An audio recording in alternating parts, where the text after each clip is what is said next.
You're listening to ThunderQuack Podcast Network.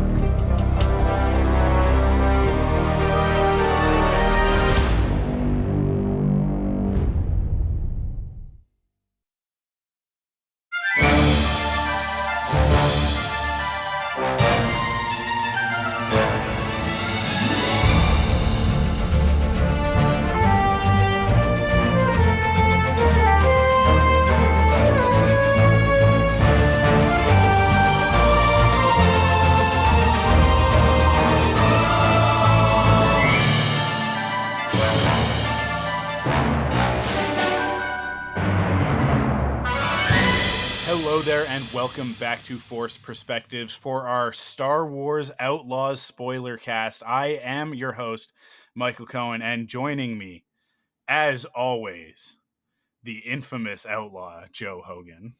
I was expecting to be the next to your K, but I like that too. Yeah, that would work. There are so many great duos. There are so many great partners. Character pair ups in this game to choose from, but yeah, probably Kay and Nix, because I do all of the talking and you just kind of make noises every now and then.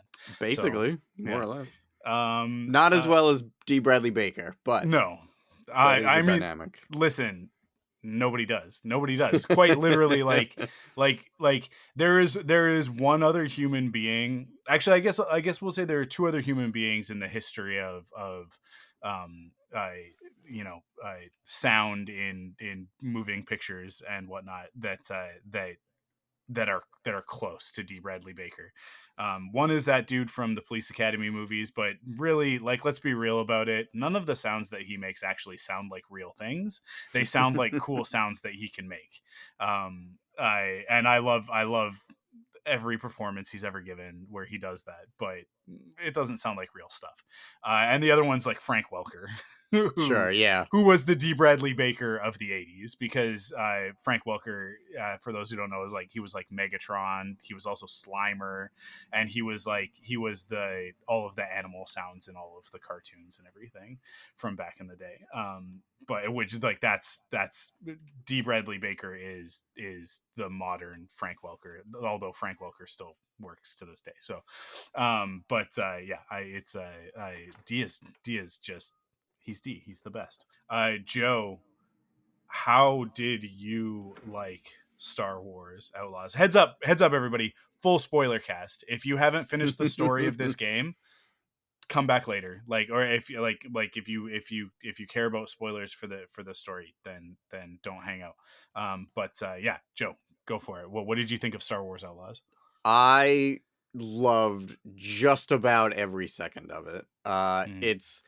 This is a game that finally took away the sting that I forgot was inside of me, that we never got to play Star Wars 1313. This was the game that finally erased it, and when I felt that longing missing, I was like, it's a really cool game. This is a really good game. I really like this game. This is the kind of, I mean, obviously not bounty hunting, but that like smuggler underworld Star Wars game that I kind of always wanted as a kid, but never really. I don't know if it's like the thought never fully materialized. Like I always knew that I enjoyed, games like Dark Forces, where you're dealing with the underworld, and Shadows of the Empire, you're dealing with smuggler Dash Rendar, and you're getting to do like all of these non-Jedi things, right? Like it's fun to not be a Jedi in Star Wars sometimes. You don't always have to have force powers, and you don't always have to be a pilot, which the flying in this game was awesome. But I didn't care that much about the flying in this game as I did the actual underworld and underhanded dealings with things, and double crosses and all these like cool smuggling adventures, swashbuckling adventures, right, without the lightsaber and the force powers. Really loved it. I went in so neutral because, as always, anything Star Wars, anything video games, You hear all the negative things about it before it even comes out, and all the reasons why you're not supposed to like this thing. Yeah. And you and I feel, have gotten very good at tuning that stuff out and going in with tapered expectations, but still kind of just deciding for ourselves how we're going to feel about something. I was so pleasantly surprised by this game. I was already excited for it, but still reserved a little bit. Yeah. And I also, I mean, I didn't discuss this with you beforehand. Probably should have. I was very touched that before this game came out, maybe like a week or so before, you and I were talking, and I had said to you, in confidence, like, hey, I'm probably going to wait a little while just because, you know, my circumstances have changed over the last really year, maybe 2 years, where, you know, Tina and I are okay, but things could be better for us financially. And just lately I've been making more, I guess, responsible adult decisions on what's a necessity and what isn't. And I had said to you, yeah, I mean, I'm probably going to wait for a sale. You know, Ubisoft games usually go on sale pretty quickly. Yeah. I think I just kind of need to make that decision despite what really wanting to play this game. And you very generously decided, no, you're fucking not. You're not waiting to play this game. And I just wanted to take a second to basically tell everybody how like really fucking cool that was of you to make sure that I played that game, not just on release day, but you made sure I got the cool guy edition that came out 3 days early. Yeah. And of course. immediately started playing the cool guy edition. And man, let me tell you, that was one of the nicest things anybody has done for me.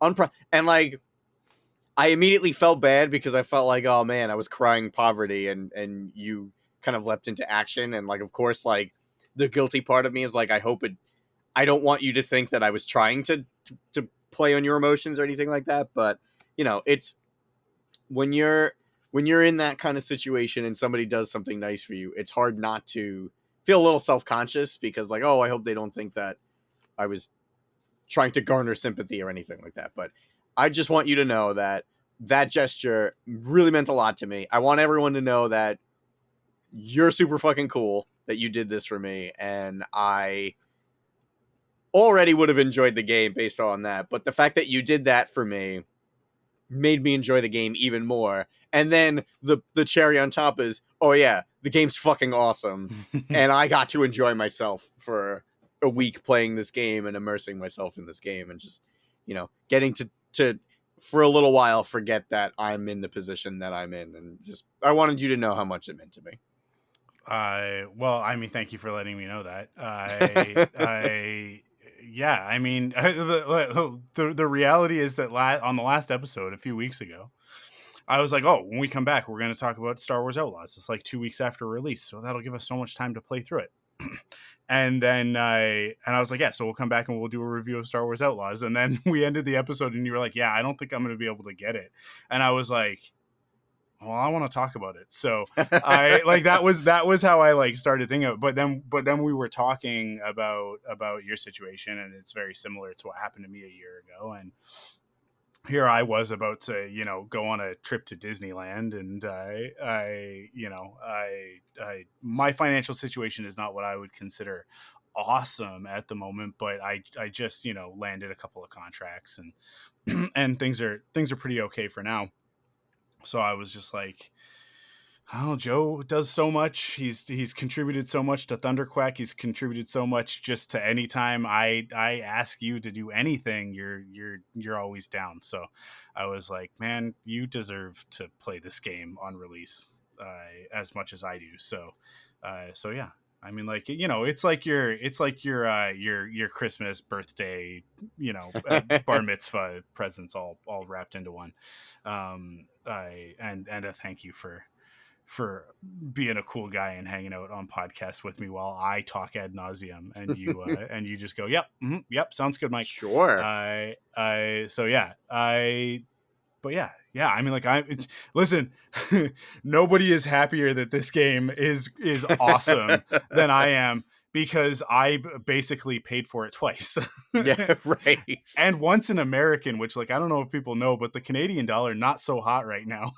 So, but yeah, I'm glad that you had an awesome experience with it, and I'm it makes me happy that I was able to do that for you. So, in a way that I would want somebody to be able to do it for me if I were in the same situation. So, that's it. That's all. I don't know. That's what friends are for, I right? guess.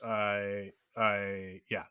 Um yeah, it's just, it's such an awesome game, and I kind of had that vibe going into it. Like, even with all, as you said, like, all of the negativity leading up to it, I was like, this is all the same BS rigmarole that we've gotten used to, of, oh, what did they do? They put a girl front and center, and the chuds can't handle it. Not only is she a girl, her skin is not lily white, and so that makes her even more of a target for this nonsense. But, like, I You know what one remember, I keep yeah, go ahead. seeing a lot?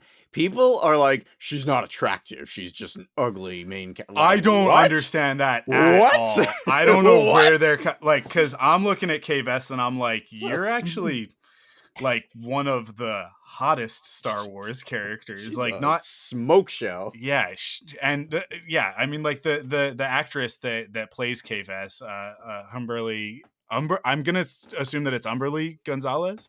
The H is probably somewhat silent. Has Yeah, like, she's beautiful. She's beautiful. And then you hear people go, like, or not hear them, but you see them online going, well, they designed the character before they cast her, and so that's why. Blah, blah. And it's like, I think it looks like her. I think that Yeah. it's modeled after her. Like, certainly they probably started designing the character beforehand, but adjusted once they cast her, as games do with everything, right? But yeah, I mean, like yeah, she's beautiful. She's beautiful. Like, what are these people? This is, to me, the wildest thing. This will always be the wildest thing. If I'm gonna spend 100+ hours in a game, and this is not a progressive take. This is actually, I think, a little bit of a regressive take. So I'm kind of like calling myself out a little All bit here. right. But if I'm going to spend 100+ hours in a game, I would much rather spend that 100+ hours with Kay Vess or Lara Croft, or, like any of these, like, awesome female characters that we get to play as. Cassandra in Assassin's Creed Odyssey. Like, I'm going to pick the female character if there's a choice. Because that's what I would rather look at for 100+ hours. Yeah. That's my personal taste, right? And I mean, like, I love my male protagonists as well. I love Nathan Drake. I love, I don't know, Ratchet from Ratchet and Clank. Yeah, like, but I don't, like, anytime people are complaining about, oh, there's too many of these female characters in Star Wars, there's too many beautiful women in Star Wars. Like, what's your problem? What's your problem? You don't want to just watch Daisy Ridley do literally anything? Because I do. And, like, yeah, put her in all the Star Wars. Oh man, who's her name just fell out of my brain. That plays Kira from Game of Thrones. Oh, Emilia Clarke. Yeah, Emilia Clarke in Star Wars. I mean, like, Emilia Clarke's done a bunch of stuff, and obviously, she's buck naked in Game of Thrones, and so that's, like, appealing to some people. I mean, it's appealing to me, but it's like it skews people's opinions, some people's opinions, because they're like, well, we got to see her naked in that one. I was like, that's not really that important to me. Of all of the roles that I've seen her play, I think that she is the most attractive in Star Wars as Kira. Like, she's just like, Kira is a character where you're like, listen, I know that he ends up with Leia, and that's where I want him. I like, that's what it, like, they are meant to be together. That is destiny, that is fate, whatever you want to call it. But I mean, I'd throw it all away for Kira. I, you know what I mean? Like it, yeah, she's the best. What do Kira and Kay have in common? They both rock that short jacket. I love that, like you know, like the cropped like Yeah. leather jacket. Man, that is a look that it will never get old for me. Not just on ladies either, by the way, because you know, head over to Dragon Ball Z. Your boy Trunks has been rocking that since the 90s, and it's honestly, I don't think it looks better on anybody else than it looks on Trunks. But yeah, I will always love that look. So yeah, like it's just the complaint of like there are too many girls in Star Wars, and I'm just like, that's the most absurd thing you could possibly say. Because first of all, it's half the population of our planet is women, so I think that Star Wars catching up to that ratio in the last decade is more than fair.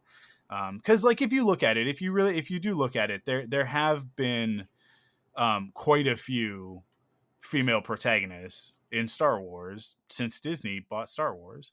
But the reality of the situation is that had George kept Star Wars and made the sequels, his lead was going to be a female, and the story of his trilogy, if you believe all of the things that are said online about it, would have reframed Leia as the chosen one. That was the plan for his sequel trilogy.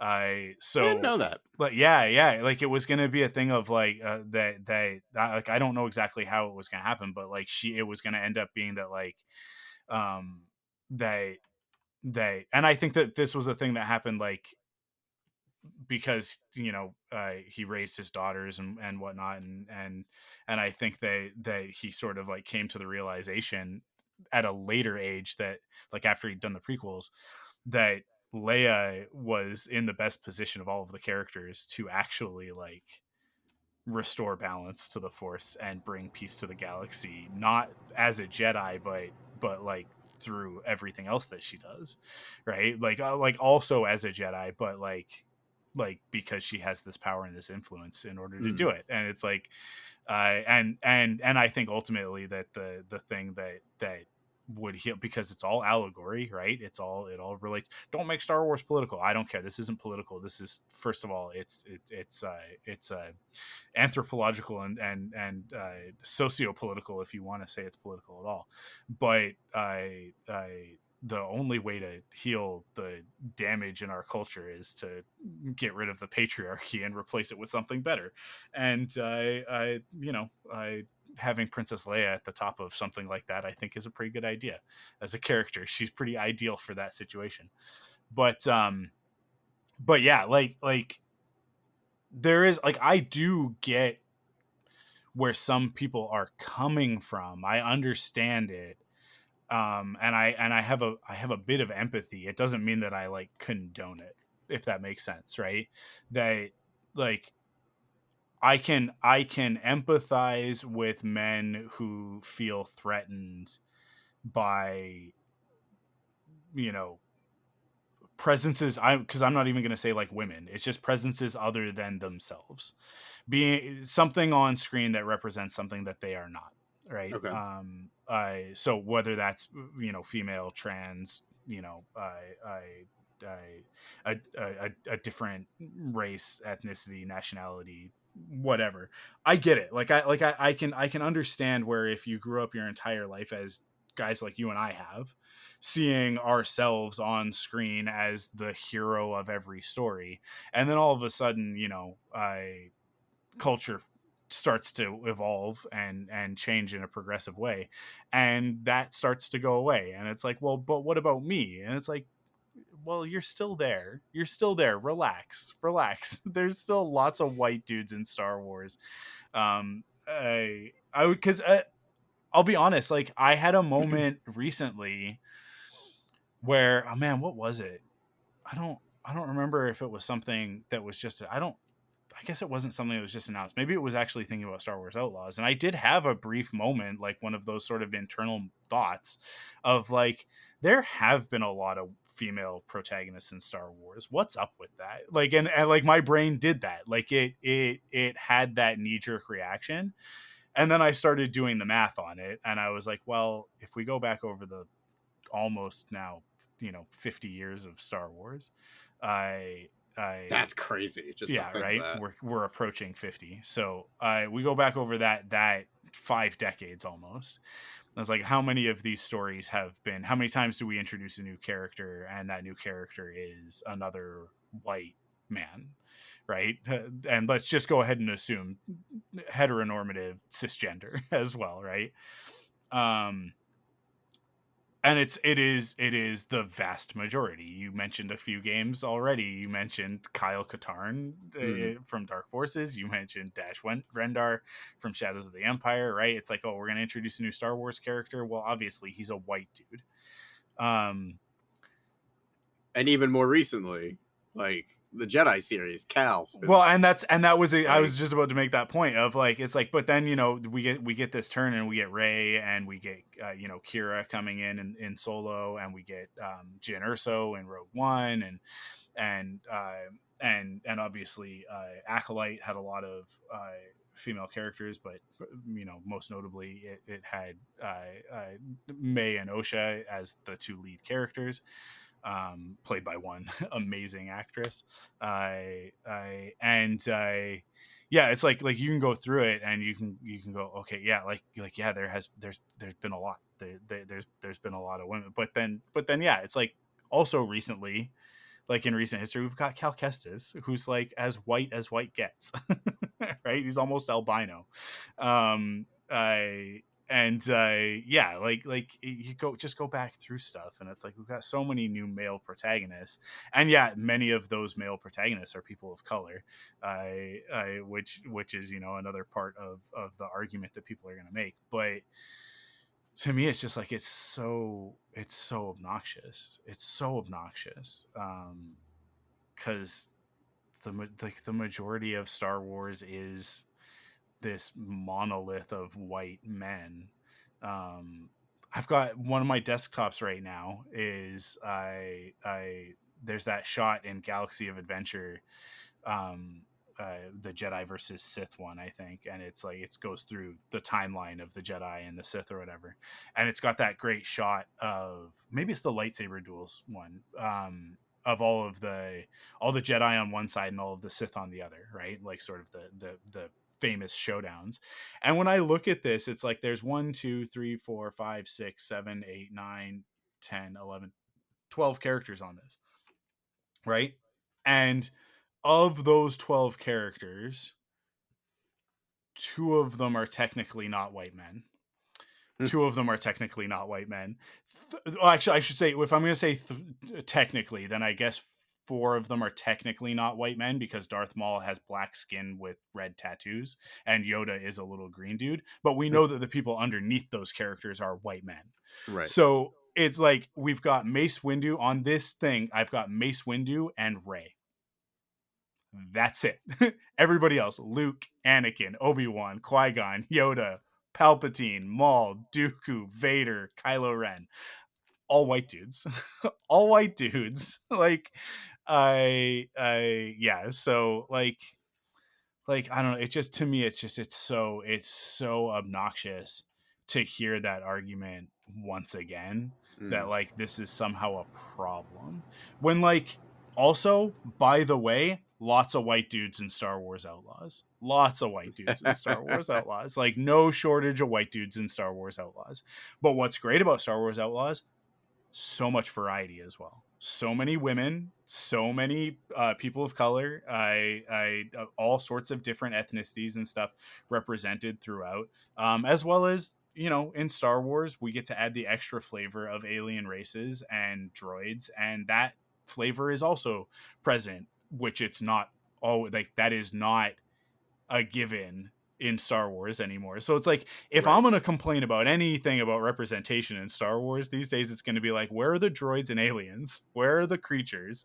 Where are my little guys? And Star Wars Outlaws, chock-a-block, chock full. Little guys left, right, and center. Little Thank guys God. all over the place. And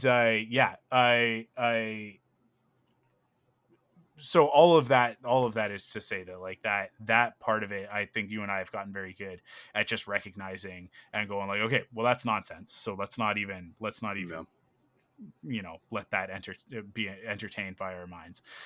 It happened is like a fleeting moment for me, and I was like, shove that away, because that's bullshit.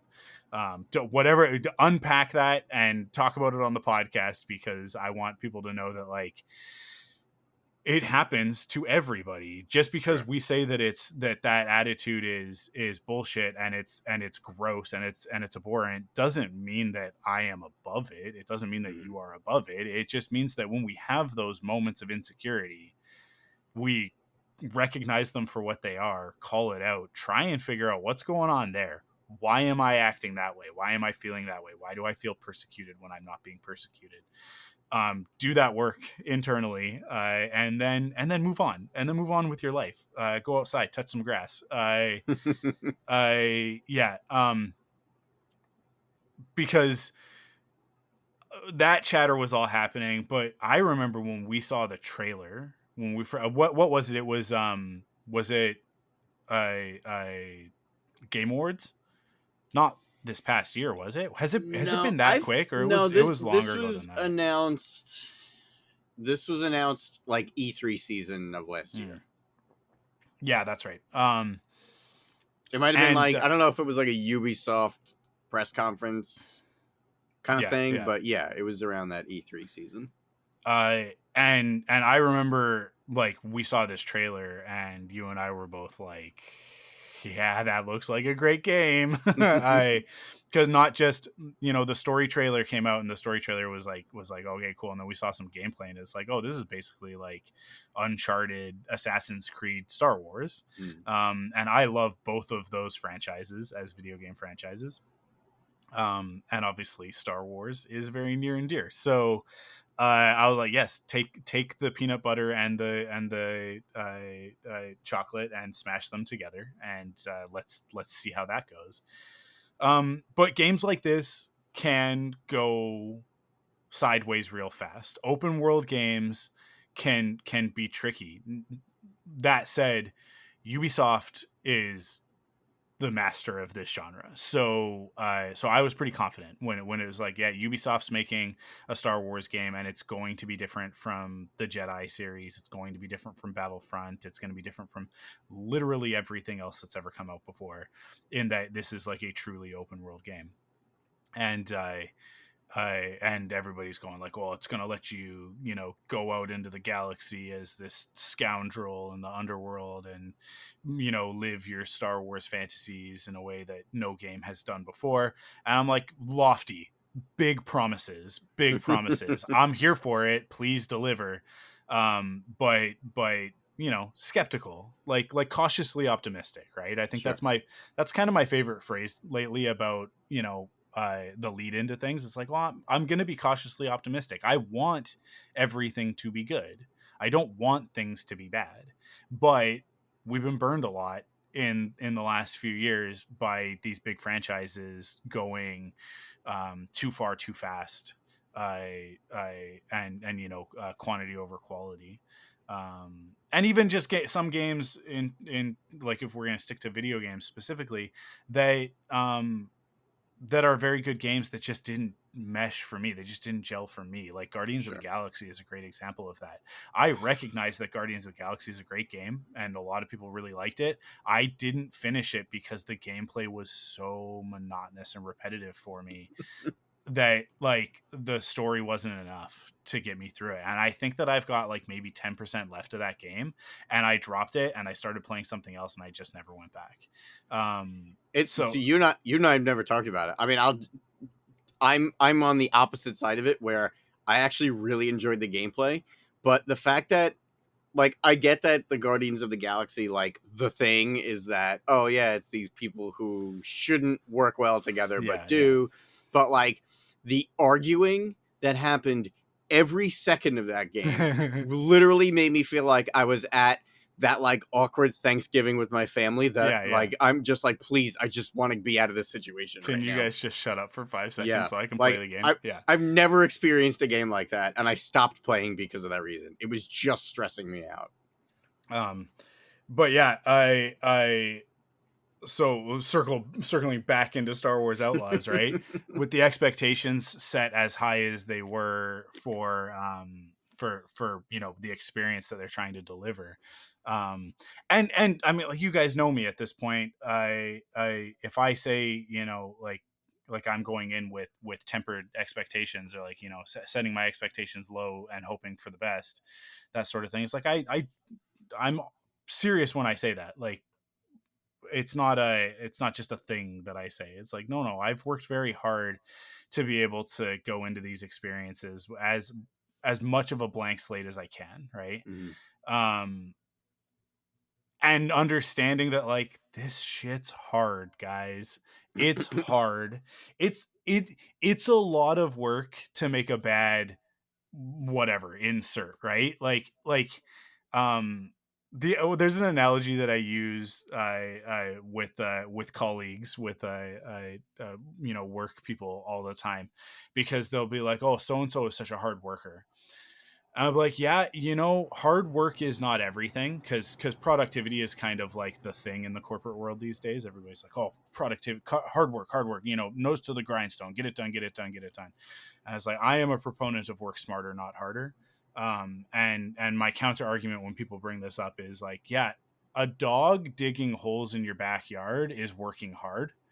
He's also ruining your grass, right? Like that's, hard work is not the only thing. And so it is a lot of hard work to make a video game. It's a lot of hard work to make a video game. I don't care if that's a good video game or a bad video game, and everybody there should be theoretically trying their best, right? And sometimes people are at odds, and sometimes people have different opinions on what's right for a project, and what is the best approach to something. So that's, I think, where that stuff goes off the rails most of the times. I don't believe that anybody sets out to make a bad video game, TV show, movie, comic book, whatever creative endeavor, right? When you get into a creative industry, it's because you have a passion.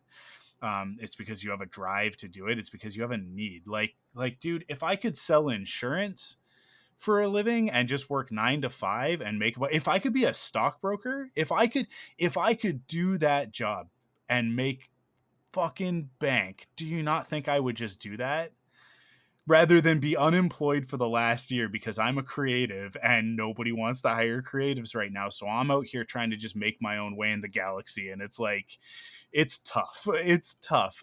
I don't do this because it's easy or because it's fun. I do it because I absolutely have no other choice, right? That's why I am doing the things that I do in life, as a creative, as a professional.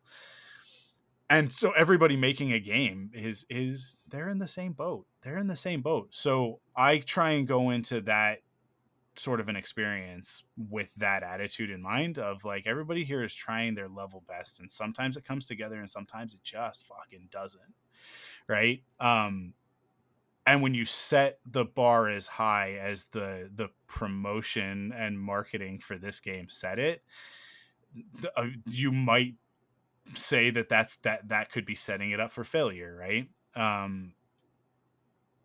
I have now qualified what I'm about to say enough to say this is my game of the year so far. I have not played anything else this year that has absolutely captured my attention and just dominated my thoughts in the way that Star Wars Outlaws has. And surprising but not surprising, within the game itself there's a mini game where you can play sabacc, Kessel sabacc to be specific, because there are a bunch of different rules for sabacc. There are different ways to play sabacc with the card. I mean, in the same way that there are different ways to play blackjack, poker, any card game, right? There are different styles of rules. And Kessel sabacc is, I have said to Crystal on multiple occasions, because I said it to her once and then I like reiterated it, and now she's got to hear me say it again on this podcast, but I warned her ahead of time that would be the case. I would pay $80 for a full Sabacc video game. I mean, like that, granted, not exactly as it is in this. There are things that I would want to do. You would need to have like unlockable, you'd need to have more tokens. You need to have other styles of play within that game as well. But the core game being the mini game that's in Star Wars Outlaws, I would fully pay $80 to be able to play that online against real people and not just against the computer, but like to actually like play Sabacc in a Star Wars environment. I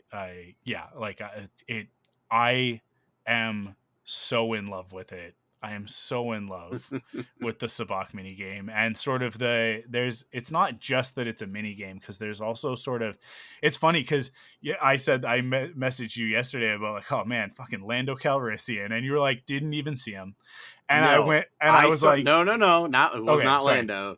It was it was Temmin. Snap. That's right. Yeah, Snap. Temmin. It ended up when I read that though, and I was like, I thought that you were talking about Lando. I was like, that's Joe didn't want to play Sabacc, so it's like you would actually, if you didn't follow that, like where's the secret Sabacc table in this town, you wouldn't meet Lando. So you did meet Lando. I did meet Lando. Okay, I did get that part. But yeah, I there's like a whole like subplot of Sabacc throughout the game of like the high rollers and stuff like that. Mm-hmm. There's like this whole other aspect to the underworld that it's like, of course Sabacc is included, because like you can't be Han Solo, right, without being able to sit down at a Sabacc table and dominate, even when some of the other players are cheating, and you can cheat as well, which I love, is like that you can absolutely cheat too.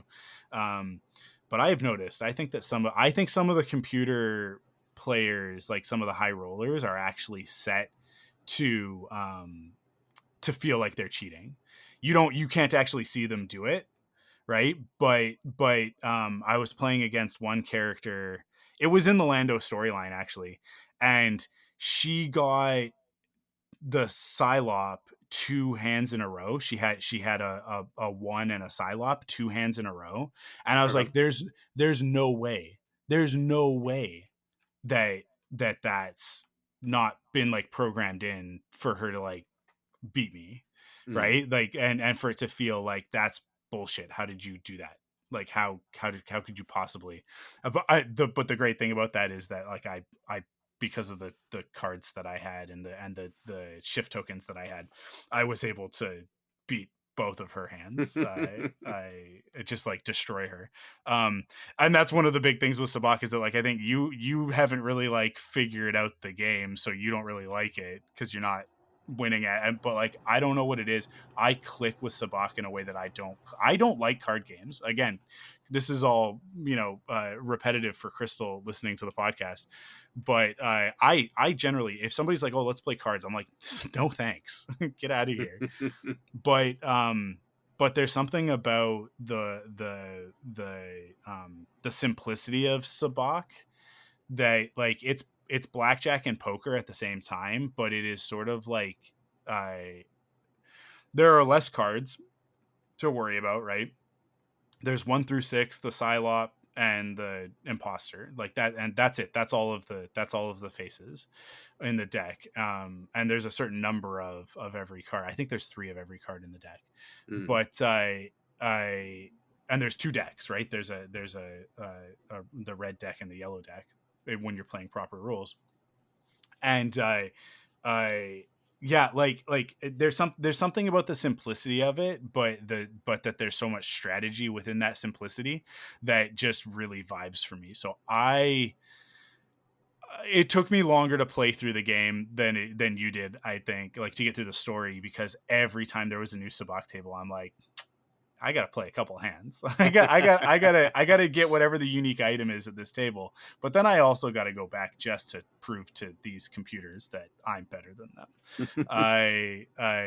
So yeah, like even when I lose at Sabak, I'm still having fun. That to me is the thing about it that tells me that I love it as a game. And if there was somewhere that I could go, you can play Sabak at Disneyland, right? At Galaxy's Edge. Oh, really? I didn't know that. I'm sure on the other side you probably can as well. But it's just a table that they set up, like literally like a folding table, basically, outside. And like you just at Galaxy's Edge in Disneyland. I don't know if this is the same in Florida, but in California, right across from Oga's, they will usually have somebody set up with a table and a Sabak deck that you can play. I did not know that. That's really cool. Yeah. And so that the first time that I ever played Sabak was 2 years ago when Crystal and I went. And like we played and I had fun, and we immediately went over to the marketplace or whatever, and I bought a deck, and I was like, yeah, I don't like the way that the deck looks, but I was like, I have to have a deck. We have to be able to play this at home.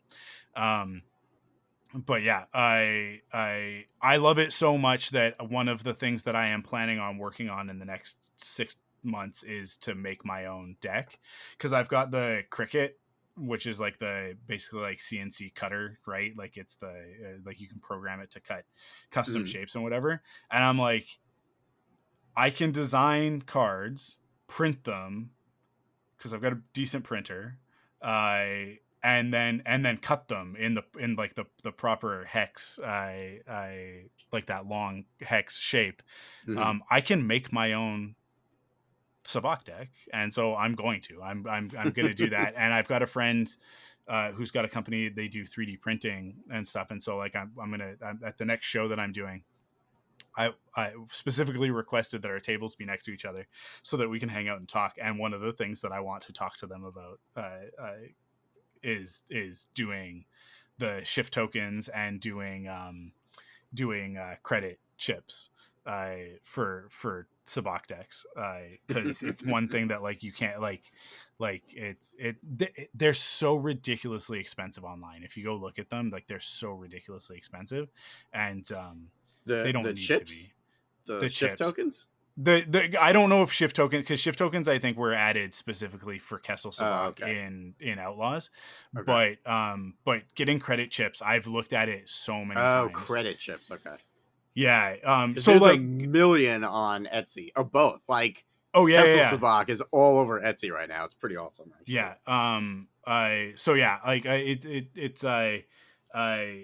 I'm like, out of all of the things in the game that I love, and I love so much about it, I just love playing Sabak so much. But going into some of the other things, so that this isn't just an hour of me talking about Sabak, which I would, one of the things that I really appreciate about this game is that it gives you the choice of how you want to handle most situations, but in the story, it's very clear that Kay Vess is a specific type of character. She's a specific archetype. And it isn't really until the final mission that they kind of hammer it home. I wish that in the story they had made this more clear from the outset, because I think I probably would have played the game a little bit differently earlier on, had I had sort of that primer, that she is a slicer specifically. Like that within the crew, she is the slicer, which means that she's a hacker, which means that she is not combat focused. She is not meant to be, run and gun. She can do all of these other things because she's a Star Wars protagonist, and they all can, right?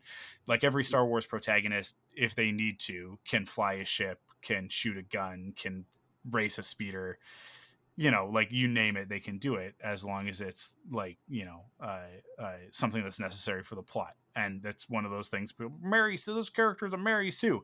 They all are, guys. They all are. Just heads up. Every lead Star Wars character can do anything that the story requires of them, and they also cannot do anything that the story requires them to not be able to do. So like, just get that into your heads. That's how Star Wars stories work. They're fantasies. It's an adventure. That's how it's actually supposed to be.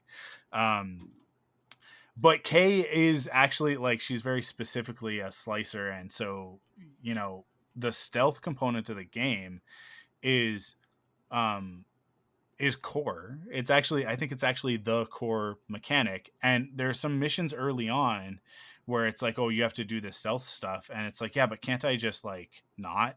And I like, oh, I messed it up. Can I just start shooting? And it's like, you can in some of the missions, but in some of the missions you just straight up fail when that happens. It's like, oh, they sounded the alarm. There's no way for you to do this without staying in stealth. So in Assassin's Creed, in Uncharted, I will do stealth until shit goes sideways, right? And especially Uncharted, I think that that's like the way to play that game.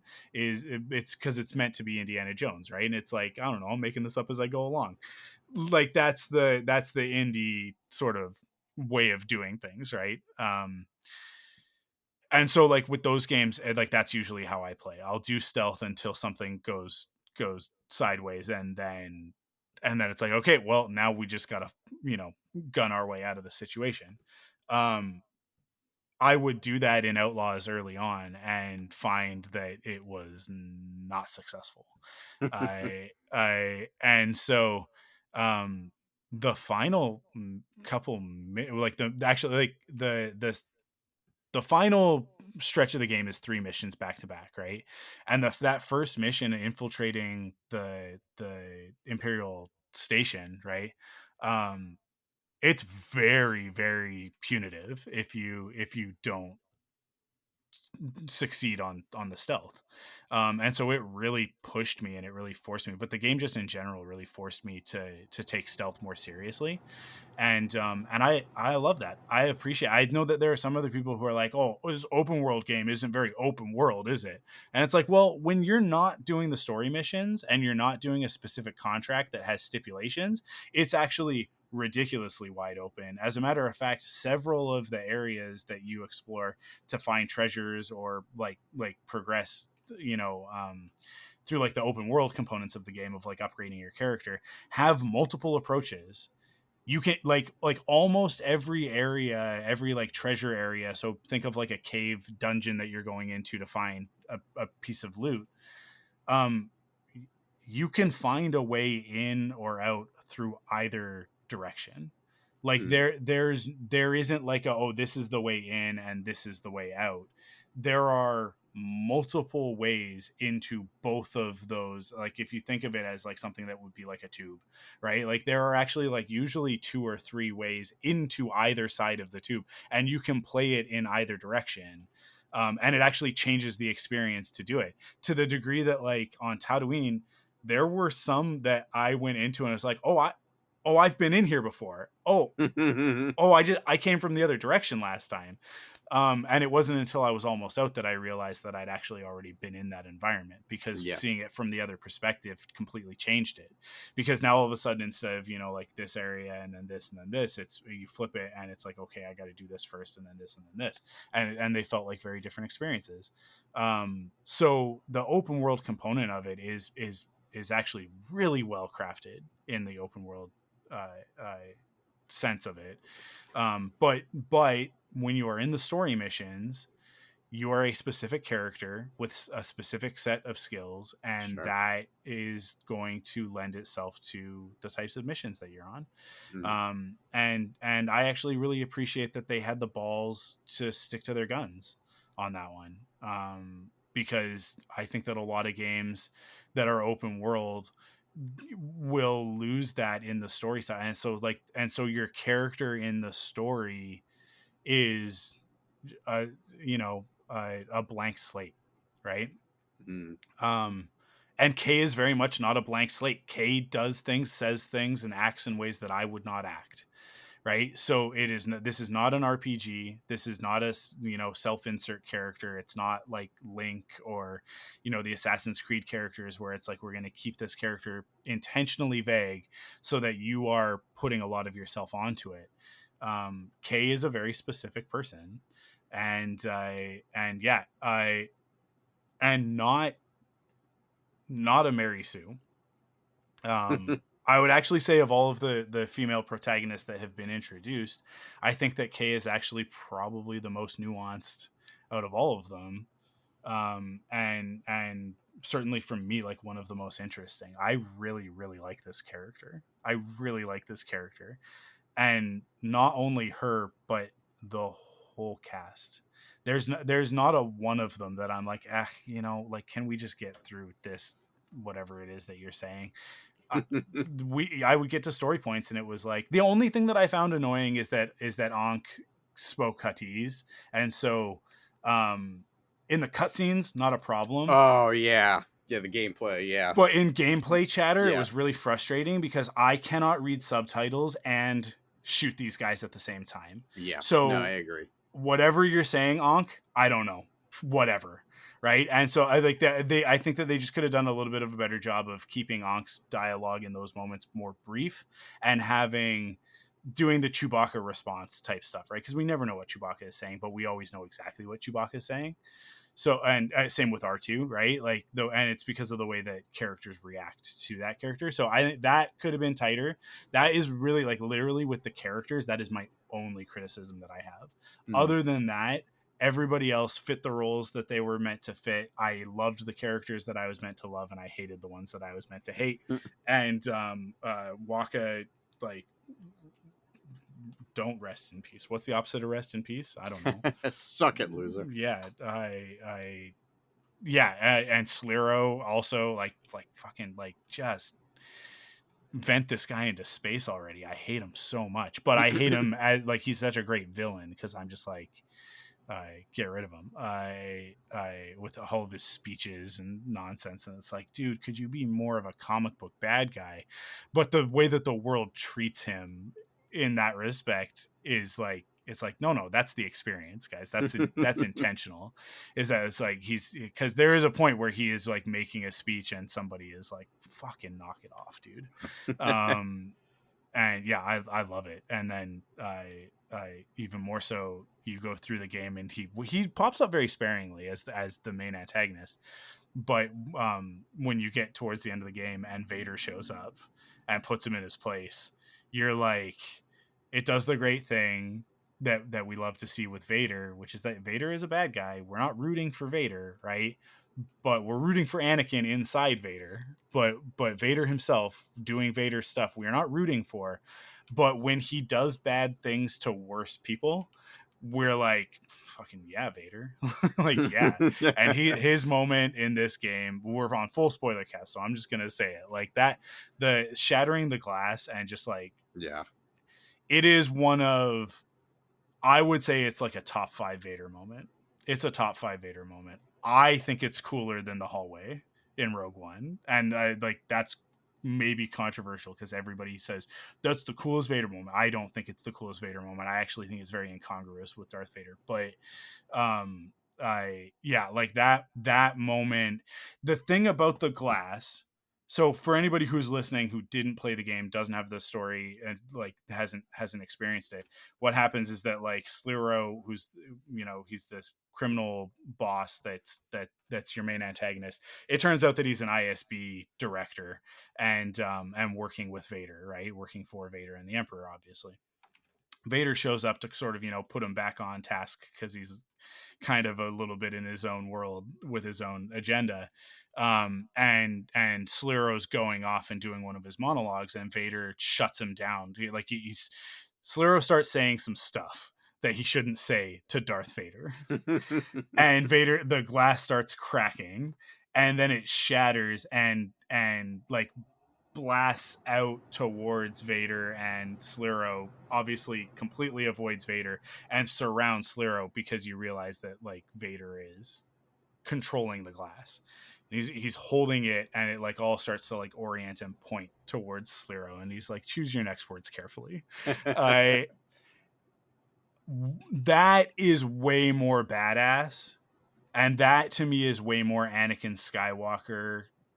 Don't like, I have become Darth Vader, and as a result I am like unfettered. Like, don't cross me, right? Like that's more badass than him just walking down a hallway and mowing down some nameless rebel soldiers with a lightsaber, right? Like because Vader doing that in Rogue One, although it's like effective and it's very scary, and you know the moodiness of it is great and everything, I think that it's a very well directed scene.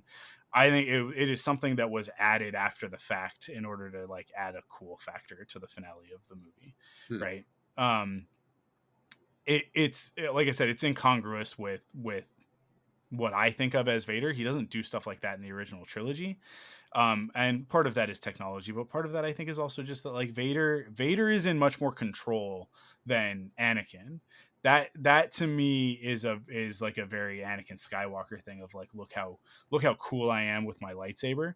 So if Anakin walks down, when we've seen Anakin a million times, you know, without missing a beat, walking down a hall, deflecting blaster bolts from battle droids and slicing them as he goes, right? Like no problem. So I see that scene and I'm like, this is not actually anything we haven't seen before. Like this is very Clone Wars of him to do. But and you can make the argument that it, you know, because it's before A New Hope, that it's like, oh, it's like early Vader stuff. It's not, you know, after the defeat at the Death Star, he kind of matures a little bit, and so in Empire, he's a different character. But I would entertain that argument for sure. But to me, like if you're gonna say like what's more badass for Darth Vader to do, first of all, Vader showing up when we don't expect him, which I wasn't expecting Vader to show up in this game at all. I much like the end of Fallen Order when he shows up at the end of that and you're like, oh shit. But in that one you gotta fight him. But yeah, like to have him show up in this, because there's no Jedi.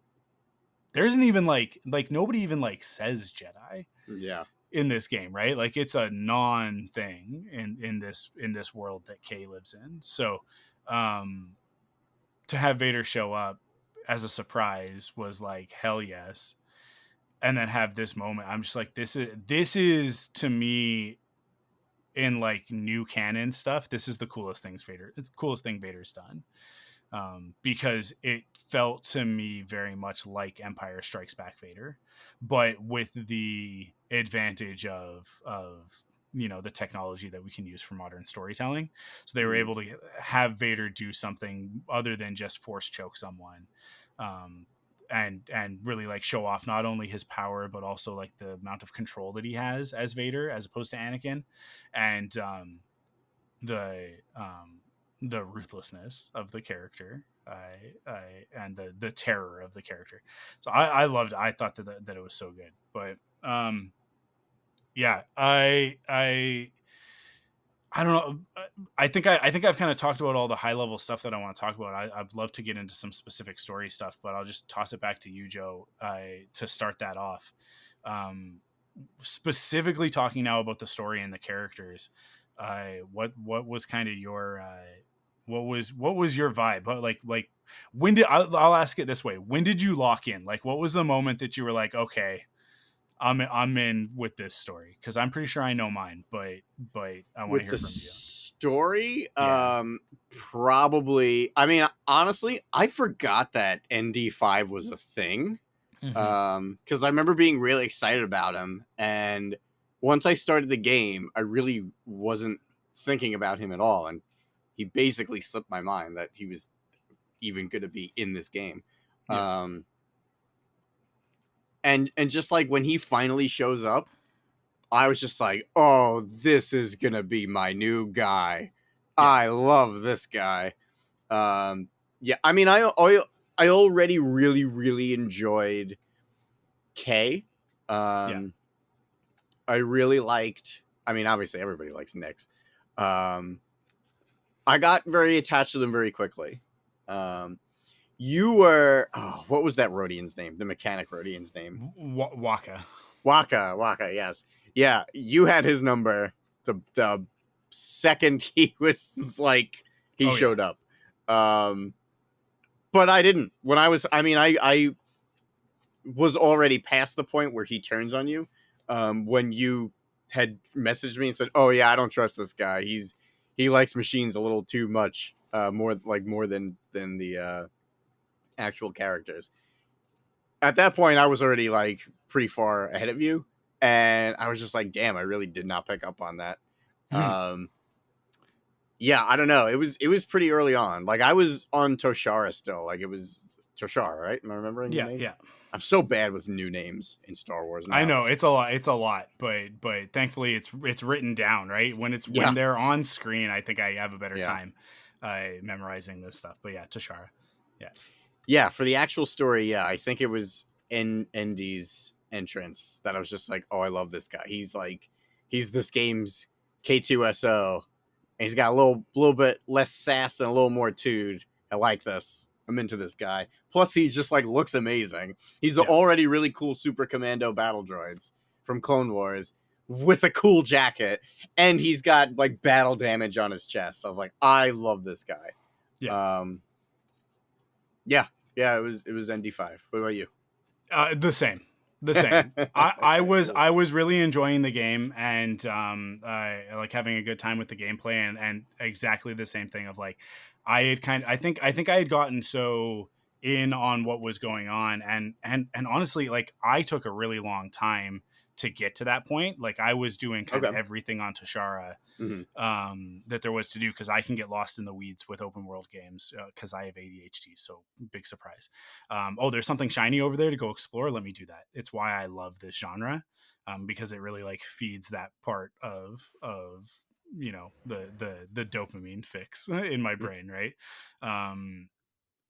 So I was like, and I was really like trying to get the faction levels up and unlock things and all of that sort of thing. Yeah, So I spent a lot of time doing that too. I Like can get really I like yeah usually wouldn't move ahead with the story until I was really happy with how like I tried to get excellent for everything before I left yeah the second planet, not I Toshara.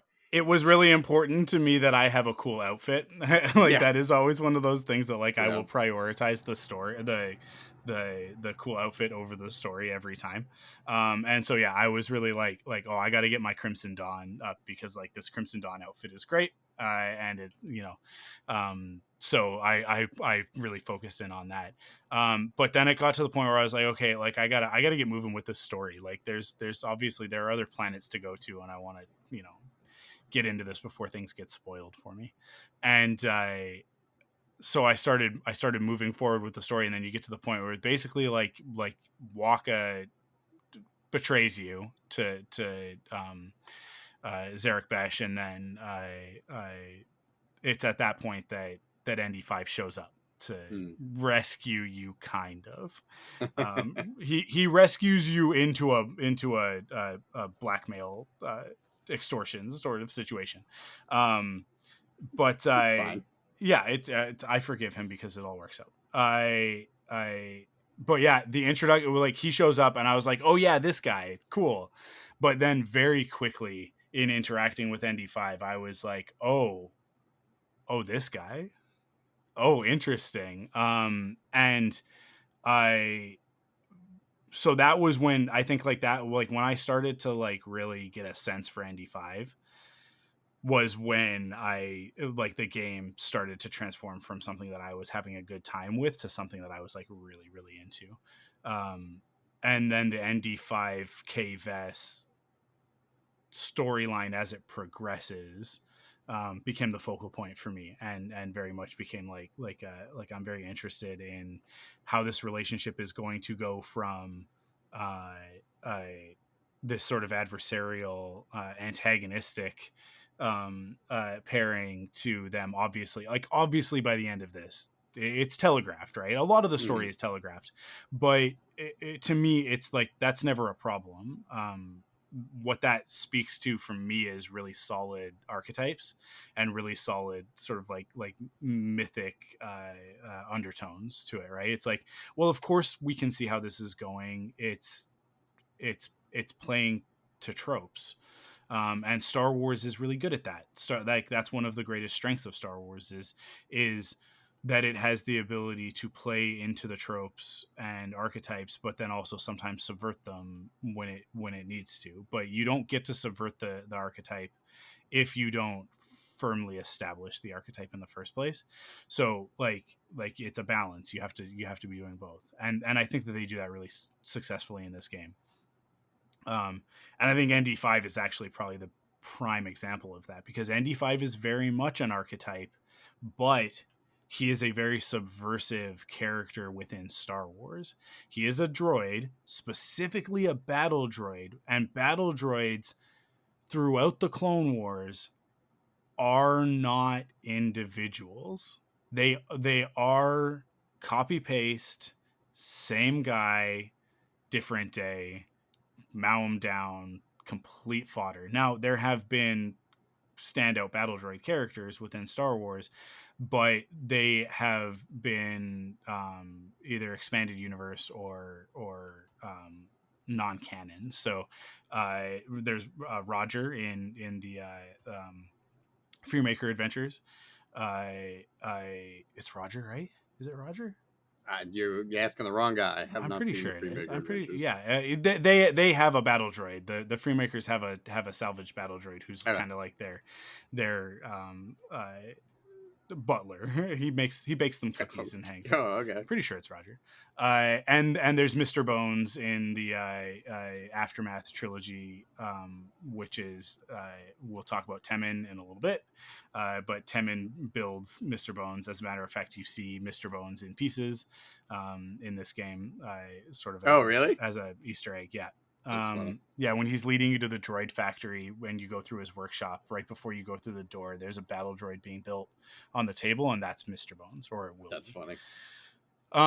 So there have been a couple of characters. There have been a couple, but there has not been a character as fleshed out as ND5. And I am hard pressed to think of a droid with as much literal personality as ND5. And when I say literal personality, I mean that there's subtext and there's nuance to this character. One of the hallmarks of droids in Star Wars is that they are very sort of I open book to a fault, right? 3PO says what he's thinking no matter the situation, whether it's good, bad, harmful, or otherwise, right? He just speaks his mind. R2 is very much like this. I'm going to do it my way. I don't care about what anybody else says, right? Like, and those are our two archetypes for what droids are. ND5 is a little bit of sorry, not ND5. K2SO is actually, I consider like a mix of R2 and 3PO, because he's kind of the matter of fact rigidity of C3PO with the I don't give a fuck what you have to say of R2D2.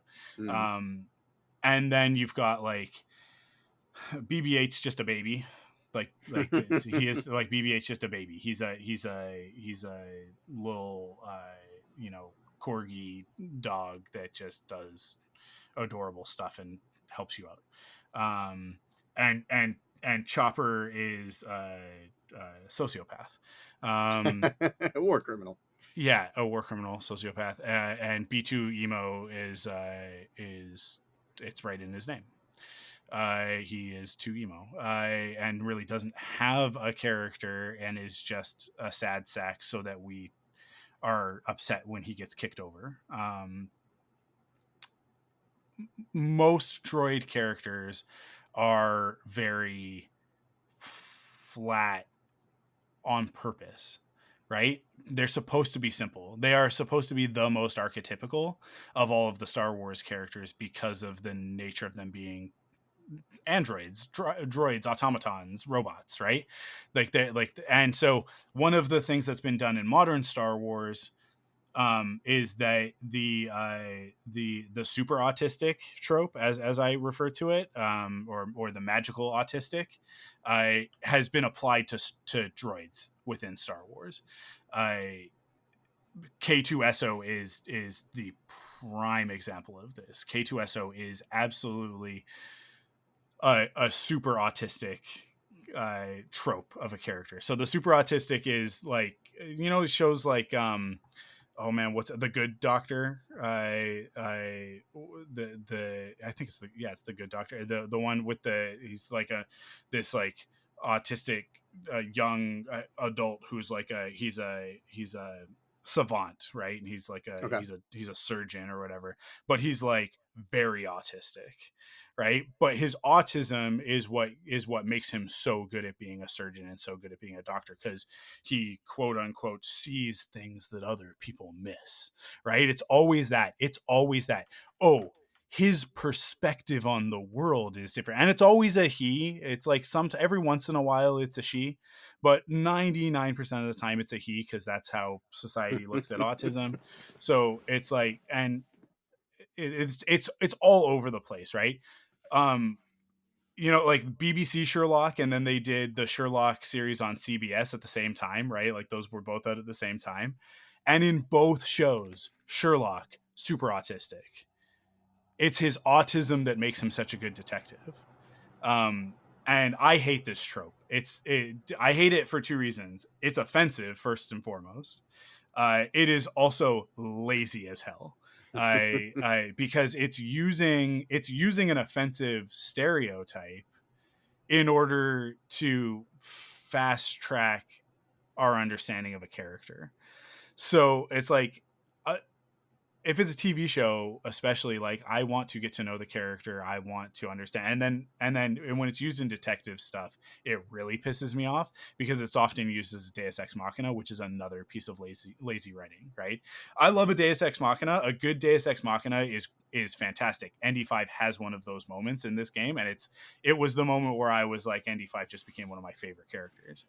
I but that the lazy Deus Ex Machina of a procedural show, where it's like, well, if not for the fact that this character was super autistic and looked at the crime scene and saw it in a way that nobody else did, and now all of a sudden has the answer to who did the crime, right? And then the rest of the episode is just playing out that conclusion that character has come to. It's like, well, you've now not made a mystery. This is not a mystery. This is a superhero show. It's like when Batman has detective mode. That's fine for a video game, because I'm not Batman. I am not the world's greatest detective, but detective mode allows me to feel like I'm as smart as Batman. But if Batman just does detective mode in a movie, get the fuck out of here. Yeah, like I don't like and the Nolan movies, he did do that. Like we didn't like see detective mode, but it was very much like he just had a thing, and the thing pointed him at the thing, and then he picked up the thing, and then he put it in the bat computer, and then, or I mean, he didn't even do it in those movies. He was like, hey, Lucius Fox, do a thing for me. And then Fox would be like, I don't understand why you're asking me to do this. Wait, I think you're Batman. I and then yeah, like that, like Batman did no detecting in the Nolan trilogy. He was just Batman. Whereas in the Batman, he does lots of detective work, and I love it. It's so good, and he does it all himself. He doesn't outsource it to a third party. If he's the world's greatest detective, then he needs to do the detecting. Anyways, that's a different podcast. The Batman is awesome. It's a great movie. The super autistic trope is very often applied to droids in Star Wars. It's a shorthand for, hey, this guy's a robot. I think it can be a little bit offensive. I think it's sometimes okay. K2SO is not a bad character by this estimation, because the thing about K2 is that he doesn't do anything in the story that is like above and beyond, right? He doesn't like solve the problem, because it's a tragedy, so everybody ends up dead. But I oftentimes in lazy writing, that's how those characters are used. So I'm glad that K2 isn't, but very much the, like, I don't understand social cues, I don't understand human interaction.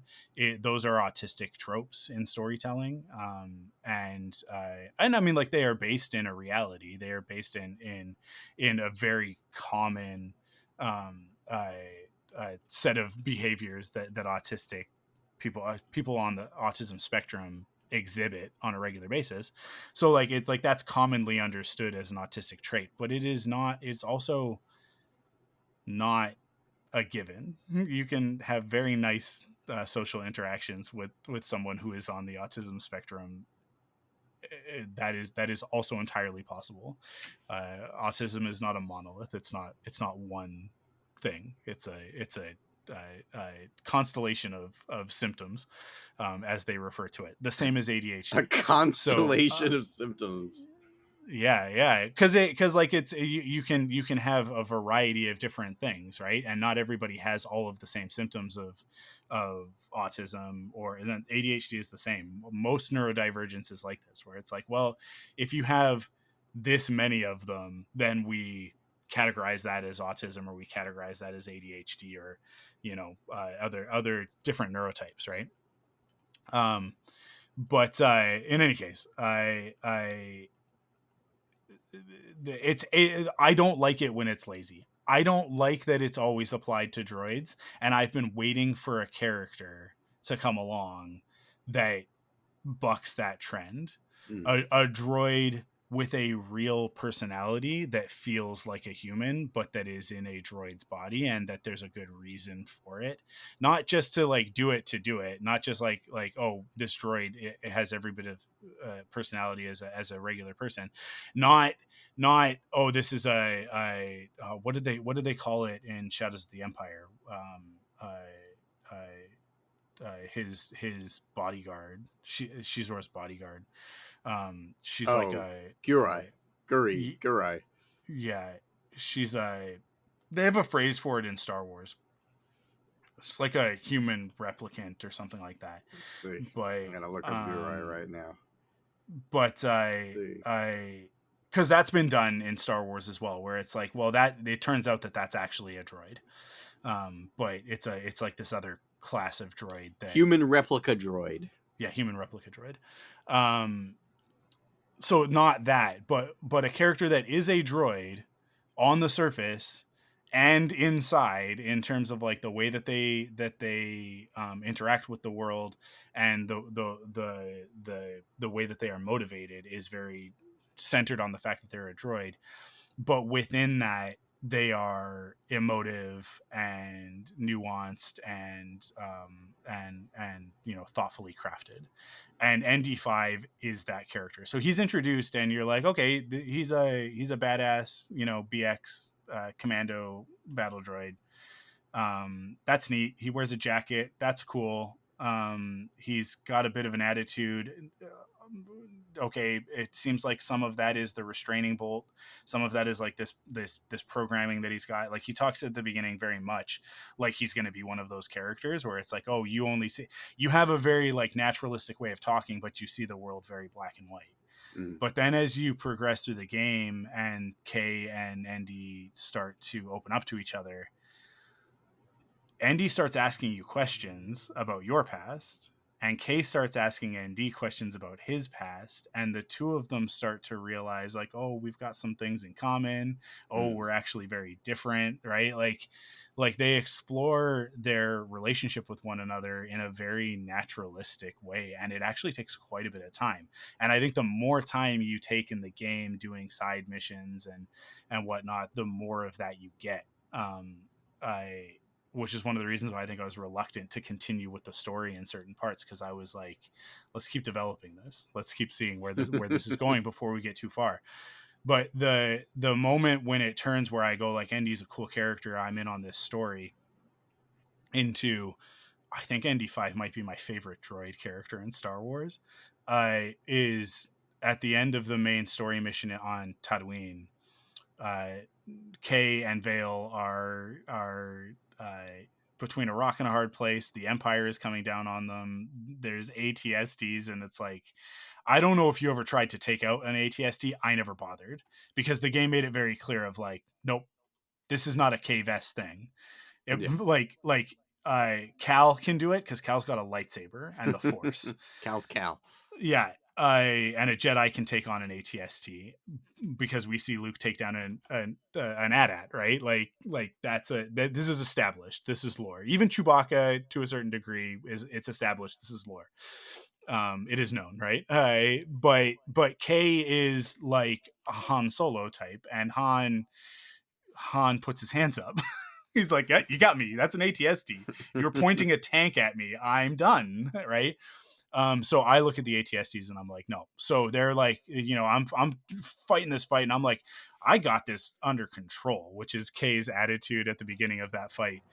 But then it's like, no matter how many of them you take out and how quickly you take them out and how good you are at the gameplay, the game ramps it up and it goes into a cutscene where it's like, it doesn't matter. Kay and Vale are both fucking badass, but they're not going. The entire empire on Tatooine is coming after them right now in this moment. They're screwed. And that's when she's like, Andy, I could really use your help. And he's like, I don't remember what his line is, but he's got a fucking badass line where he's basically like, oh, you rang or something. I can't remember. It's very like action movie of him where he said it. And I was like, that's not a droid thing to say. Like that's like, that was a very like, cause it was very like rub it in your face, Kay, of like, I told you not to get in over your head, but I also am here to save your bacon. Right. And it also comes at a point in the game, or at least it did for me, because I did Kijimi first, and then I did Tatooine next, and then I did Akiva last. And I think actually that's like the best way to do it, knowing now what the story is on all three. Because if you do Akiva first, then you're getting all the rebel stuff first. There's some like there's the veteran and stuff. Like there are stories on Akiva that are very like close to the end of the story for me. Like in terms of like where I would put them if I was just doing it in a linear fashion. Whereas like I think like Kijimi is great because Crimson Dawn and the Ashiga are very like, okay, they're kind of just in the video game, right? Like they're very much like the video game, like the Ashiga especially are like, I don't know that they've been fleshed out anywhere else. Wait, Crimson Dawn? No, the Ashiga, right? Because they've got like their sort of rivalry going on Kijimi, right? So I like that as like the first thing, because it's like, oh, because Kira is one of the exciting characters that's in the game, and you get to see a lot of her on Kijimi. So it's like you do that, right? Get that out of the way, and then you go get to see Jabba, and you do the Jabba stuff, and you get a little bit of the like Empire Jedi connective tissue. We get to see Han and the Carbonite. We get to see Boba Fett, and you fight the Rancor and all of that sort of thing. So it's like, oh, cool. And then on Akiva, it's the Rebels, right? Like it ends up sort of all leading towards the Rebels. So it's like, well, that like, don't tell me that the Rebels are going to be an important part of this story until the end. So like the Tatooine thing is like sort of right in the middle of the game. So I've spent a lot of time with ND5 at this point. The relationship between ND and Kay, I feel like, is starting to go somewhere, but then it's in that moment where it's like, and because it's the Nix storyline, right? Like you got to go rescue Nix. That's he gets taken and you got to get him out of Jabba's palace. So it's in Kay's dedication to Nix that ND's personality, his real personality, starts to come out, because he sees that loyalty in Kay, and I think it's the first quality in her that he admires. Like everything else, he's like, you're useful to us, so I got to keep you alive because that's what Jalen told me to do. But it's like it's in that storyline that you start to hear some softness in ND, where he's like everything else that when you kind of go off book, he's like, hey, hurry it up because we have a mission to take care of. But when Kay is like, they took Nix, I got to go get him, Andy is like, this is the best way into Jabba's. And then you also start to learn that like that ND has a past with Jabba, and all of that stuff. And so like you it's this thing that they bond over, and I think it's a turning point for their characters. And that moment of him, like, that's when he comes in and it's like, oh, he cares about Kay and he cares about Nix. And he actually asks how Nick is doing. Is Nick's okay? Yeah. Aww. Yeah.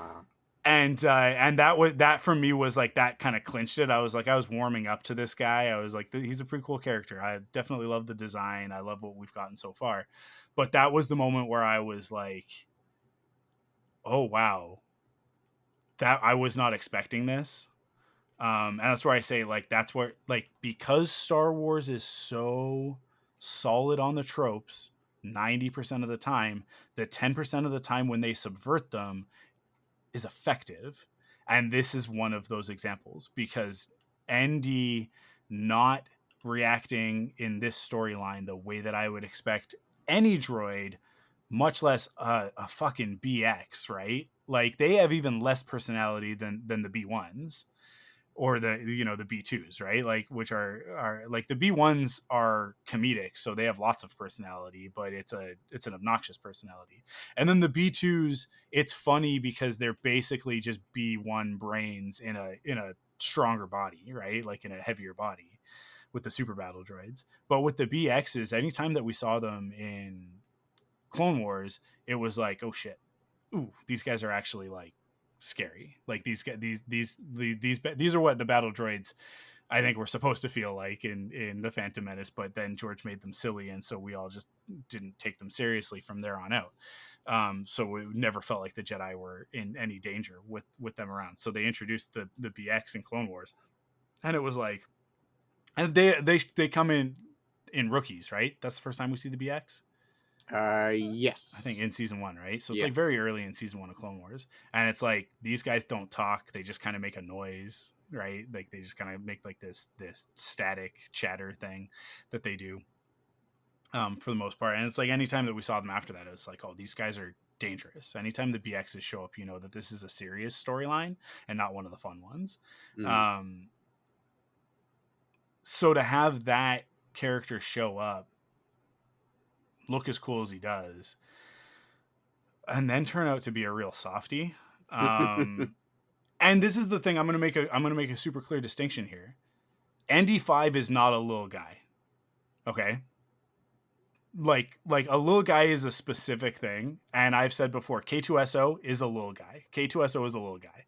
He's a little guy that's an asshole, but he's a little guy, right? And go back to the episode. It's one of the it's the episode where they introduce the hermit crab character. I think it's like the second to last episode of Ahsoka, maybe the third to last. I think it's the second to last episode where we meet them.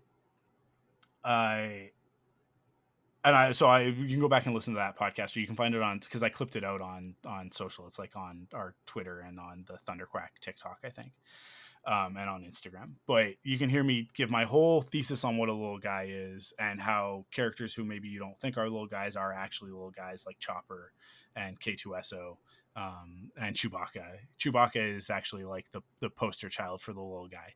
Even though he's big and he'll rip your arms off if he loses, he is actually just he is a sweetie and a softie at heart. Andy shares that. He is definitely that, but he is not a little guy, because I think the distinction here is that Andy's softness is not it's not an endearing character flaw, right? It is with Chewie, right? And people are going to be like, "Well, are you saying it's a character flaw with Chewie? It's one of the best." No, it is one of the best things about him. It's an endearing character flaw. Think about how we are introduced to that concept, right?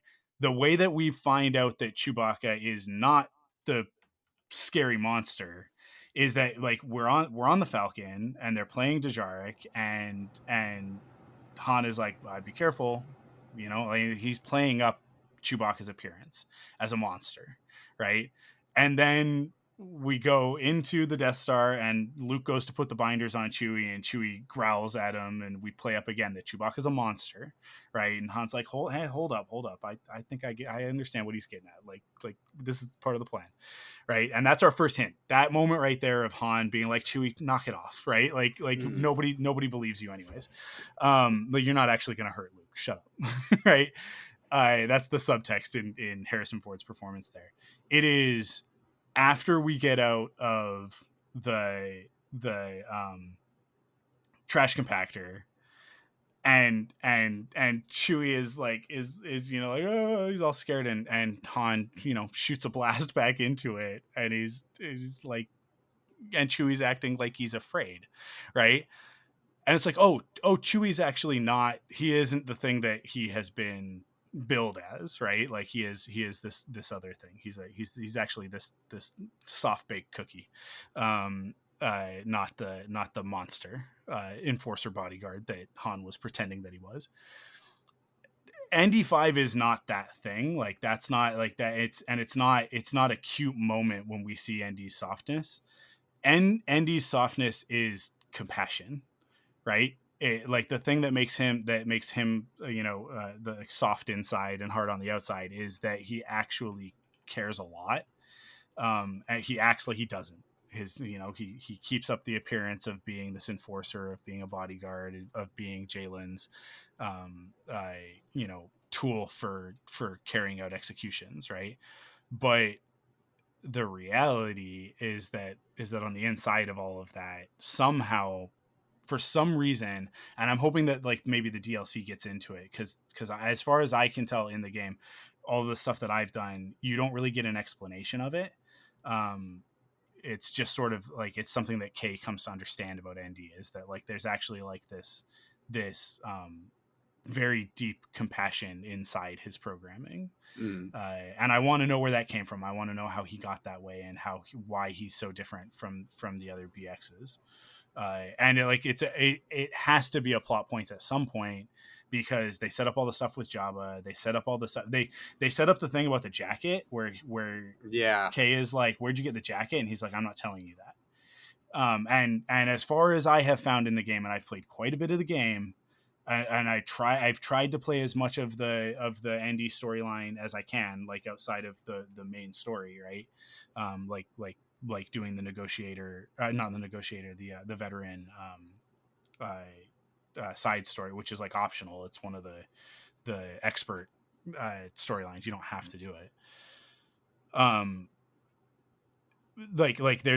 There are moments between ND and that BX and the conversations with Kay about it, that it's like he's different, but he also is like he doesn't consider himself to be apart or separate from them. So it's like I'm like, where did this happen? Where did the split happen? How did ND become? And obviously it has to do with that battle damage on his chest, right? There is a story here that we have yet to experience. And but yeah, he is that aspect. It actually, he has more in common, I think, with Cassian than he does any other Star Wars character, I think, because Cassian is very similar, where Cassian has like this hard exterior that he shows to everybody, but really on the inside he's this very like compassionate, thoughtful, caring person. But he guards himself from being that, uh, in order to protect. But I'm trying to think if there are any other characters in Star Wars that are like that. Maybe Bo-Katan to a certain degree as well, but not, maybe not in the same way. I guess she is pretty similar. She's a pretty similar archetype in Mandalorian, because she definitely like pushes Din away, as we talked about at length when we were doing our Mando season 3 reviews, where she was like, "I'll kill you the next time I see you," and then she sees him again, and it is like, "I'm not gonna kill you." And then Grogu shows up and is like, "He's in trouble," and she's like, "Where is he?" and runs off to help him. So yeah, Bo, I guess I just talked myself into it. She is also this archetype. So it's like Cassian, Bo, and now ND5, I think, within Star Wars, are this type of character who's like um very tough on the exterior, but when you get to know them, it turns out that they are uh some of the most loving and compassionate characters in Star Wars. Um, and of that archetype, ND5 is I'm going to go ahead and say my favorite. He's actually probably one of my favorite characters that's been introduced in the last little while. I've really liked his story, and I like how everything hinges on him towards the end. Like it kind of turns after he gets damaged, and you're sort of put in that position of like, oh, we got to repair him, and then you go. I mean, I guess that's the Akiva storyline, which is another good reason for that to be right at the end. Is that like, then you're like, you kind of are going into that final act, with the attitude of like, oh, I've done so much for Andy, I can't leave him behind. So when you get double crossed, triple crossed, I don't even know at this point. Crossed. Yeah, when Jalen reveals his true colors as Yeah. was to be expected, it that moment of like, I love it. I love that you've developed these friendships with these other characters, and so they come to rescue you, and then Kay is like, we don't leave anybody behind. Like I have to go after Andy. And so you do. And yeah, like it's so impactful. It means so much because of the relationship that develops over the course of the game. And obviously like that's totally intentional. And then the end of the game being like, cause Vale is like, like, let's team up. And she's like, I already got a partner. But that brings me to one of my other points that I have to make, and we don't have to dwell on it, but I messaged you this last night as I was finishing the story. I feel like Vale and Kay should kiss. I actually believe that that's a subtext that's intentional. I wouldn't be surprised if the writers of the game say that at some point. Actually, I might be surprised if they say it, because I feel like Lucasfilm and Disney would probably be like, don't. But I would not be surprised if that is the intention, is that there's a little bit of an enemies to lovers dynamic going on there with Vale, the bounty hunter that's been hired to bring you in to kill you. Yeah, I really like their dynamic too. There's so much about this game that it's like everybody kind of hates each other until they don't. I really love that about it. Because it's the underworld, right? So it's like you can't trust anybody, but then you get to the end of the game and you find out that you've actually like sort of built this little family. Yeah, there's some really, really strong character work in this game, in the writing and in the performances. Because Bram is another character that, like, it takes no time at all to clock Bram and know exactly where that character stands in relation to Kay. And we don't spend a lot of time with him. As a matter of fact, very, very little. And he doesn't say a lot, but what he does say speaks volumes. And so that is good writing.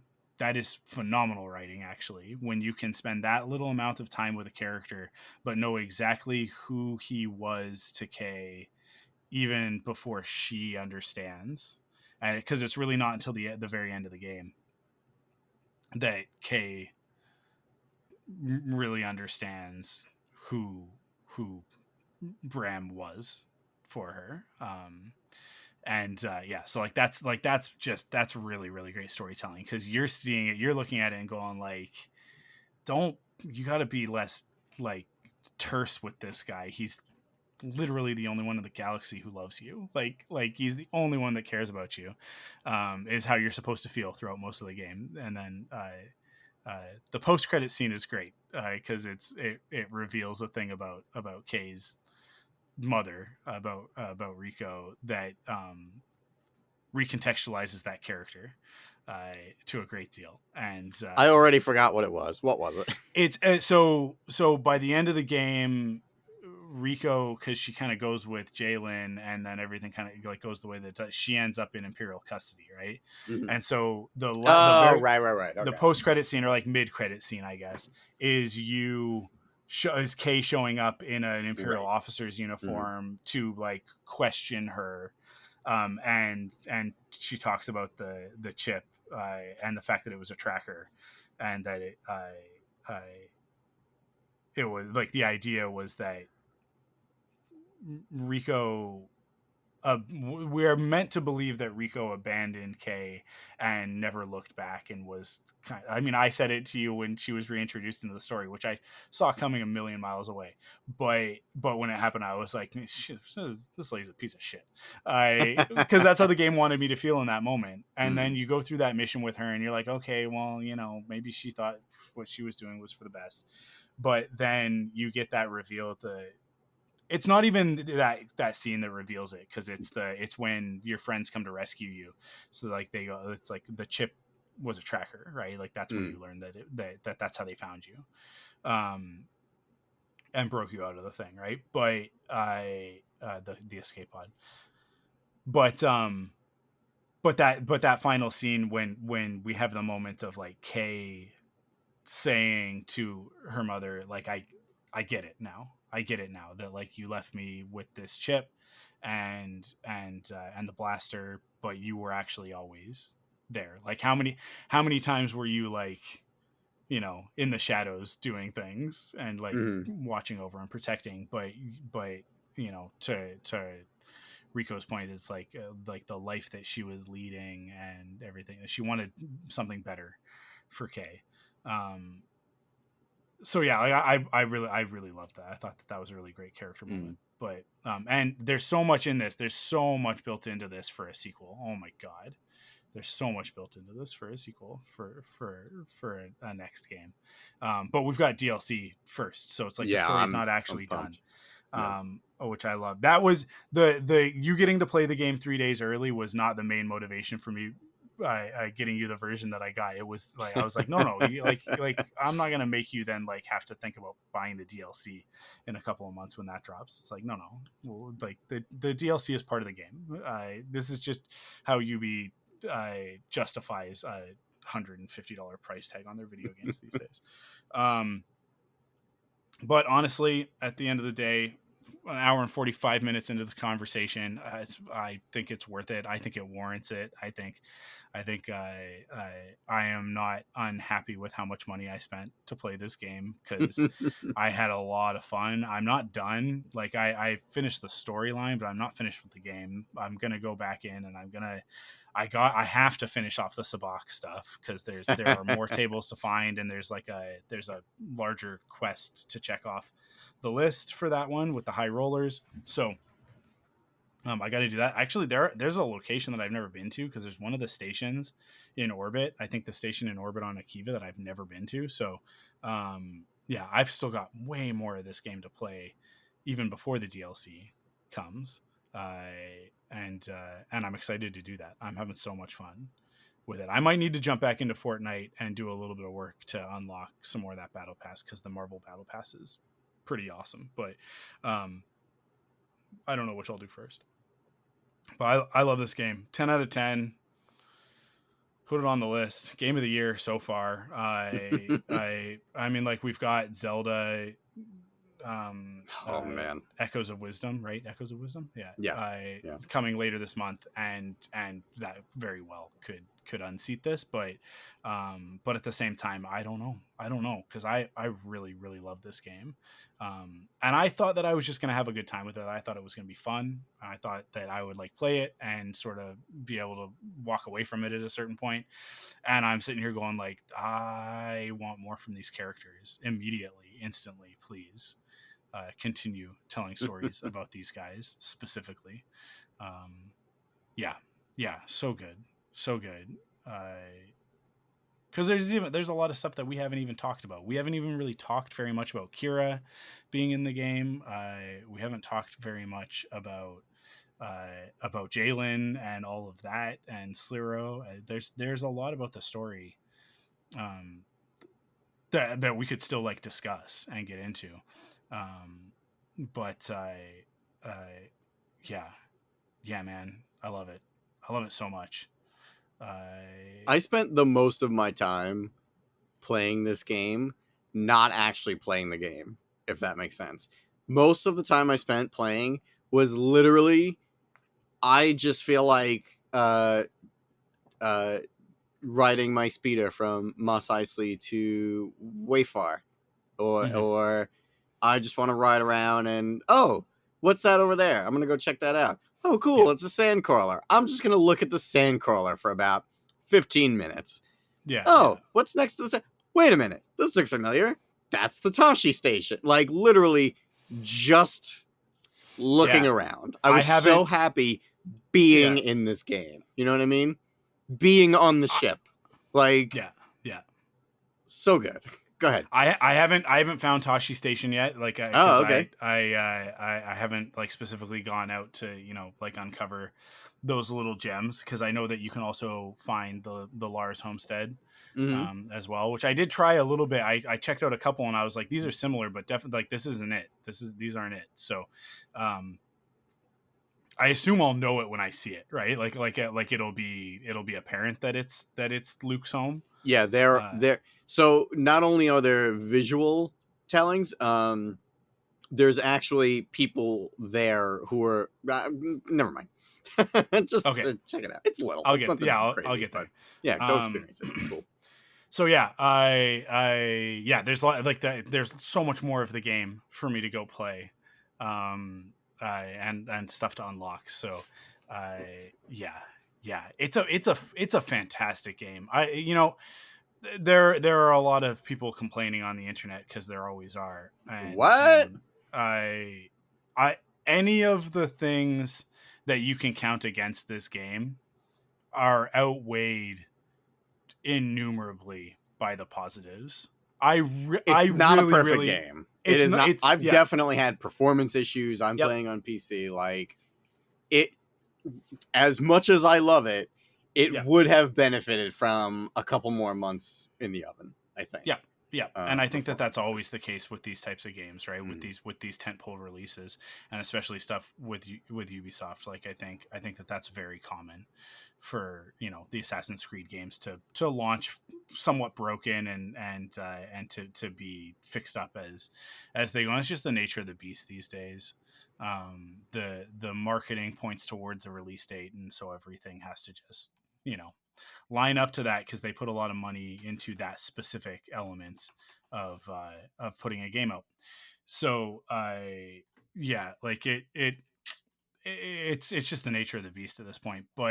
But like I said, like for all of that stuff, for all of the things about it that I think you could count against it, um, as I said before, like this, they talked a big game in the lead up to this, of like you getting to feel like you were a member of the underworld in Star Wars, and do the sort of things that you think that Han was doing in between stories, right? Uh, they did it. Yeah. They absolutely did that. I feel very much, and the great thing about it is that I feel that they accomplished that without them just going like, this is a Han Solo game in all but name, right? Mm. Kay is enough of her own character. ND is enough of his own character. Nyx is a completely separate thing.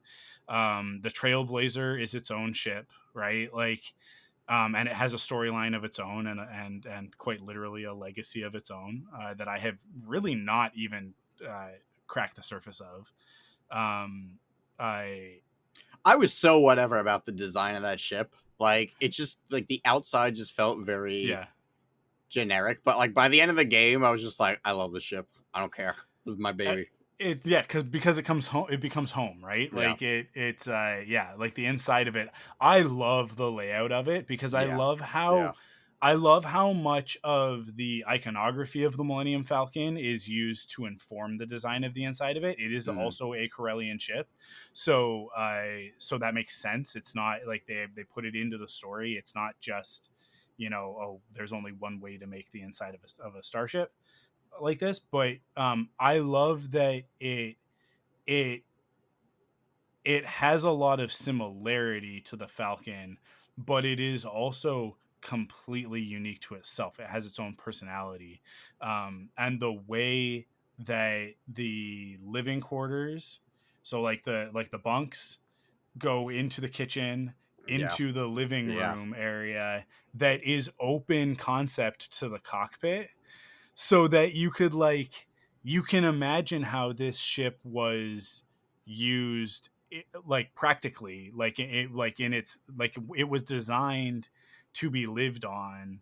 by a crew, and that crew would be like somebody sitting in the cockpit in their chair, watching the not actually watching anything, but supposed to be like keeping an eye on things, and somebody's in the kitchen and they yell over, hey, like I'm making this, you want some, right? Mm. Like you get a sense of it as a home, Yeah.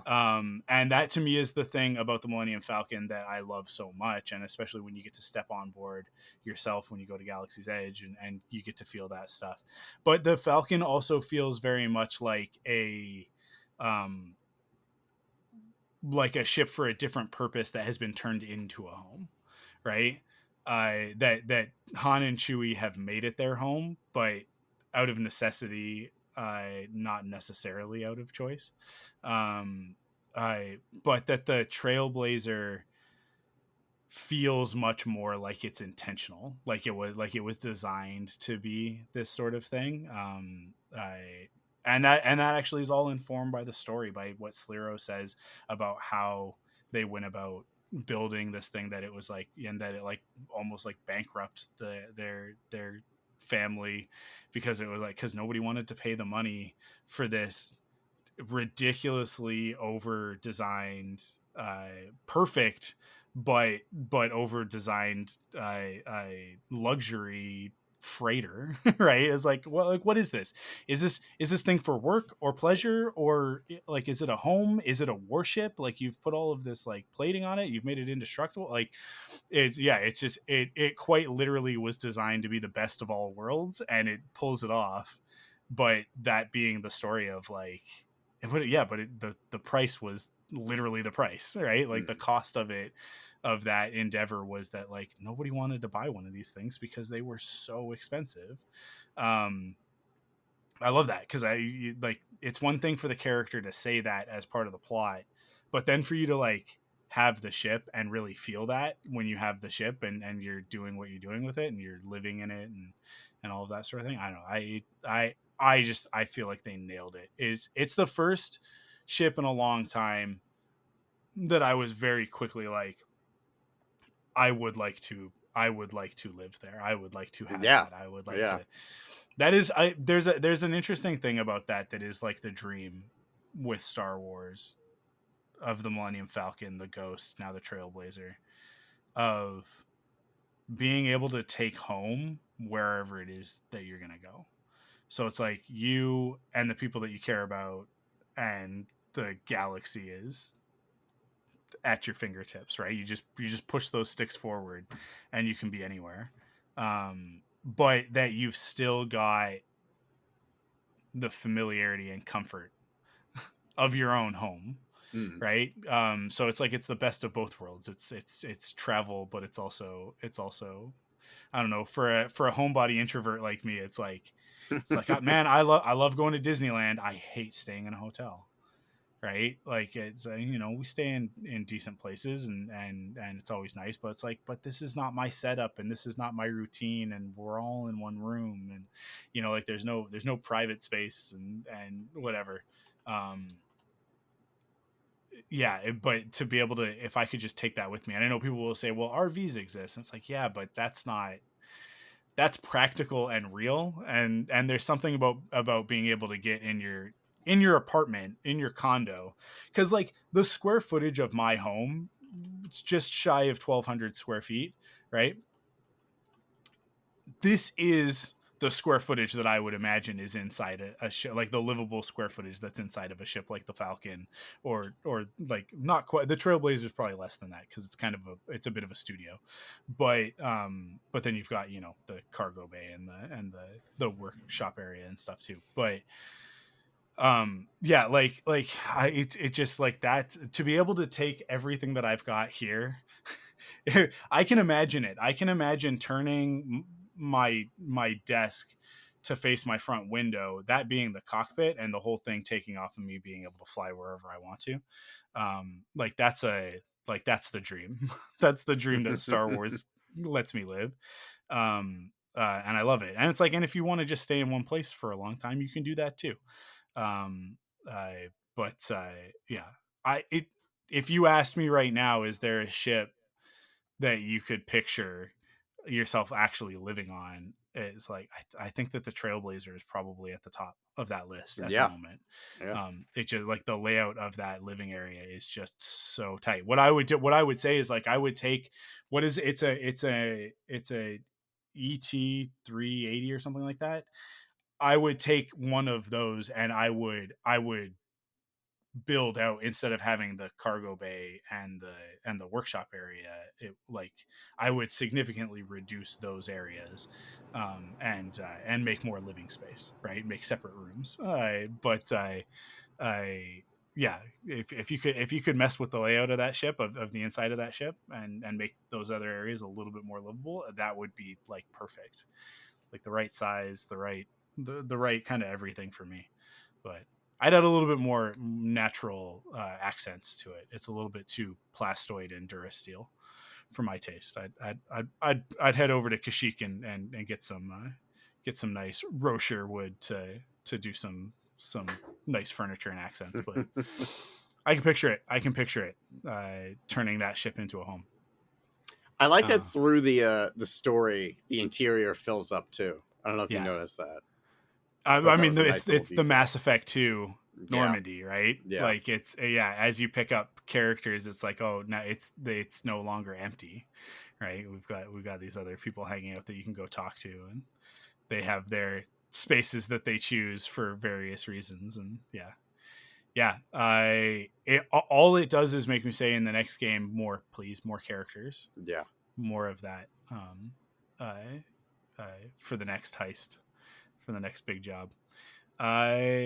Awesome. Any final thoughts? Anything you wanted to cover before we wrap it up?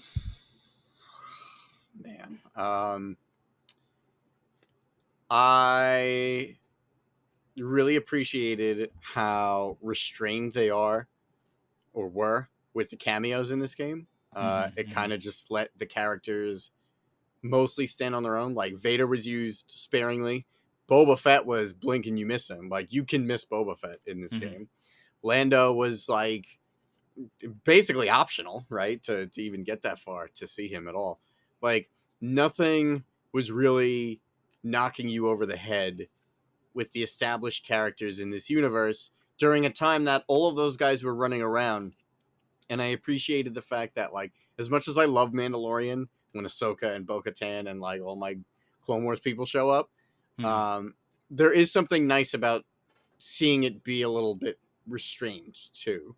And it's just like, I mean, we spent 2 hours talking about how much we loved these characters. Like, it just kind of let them be their own thing without really needing too much of that context of those other characters.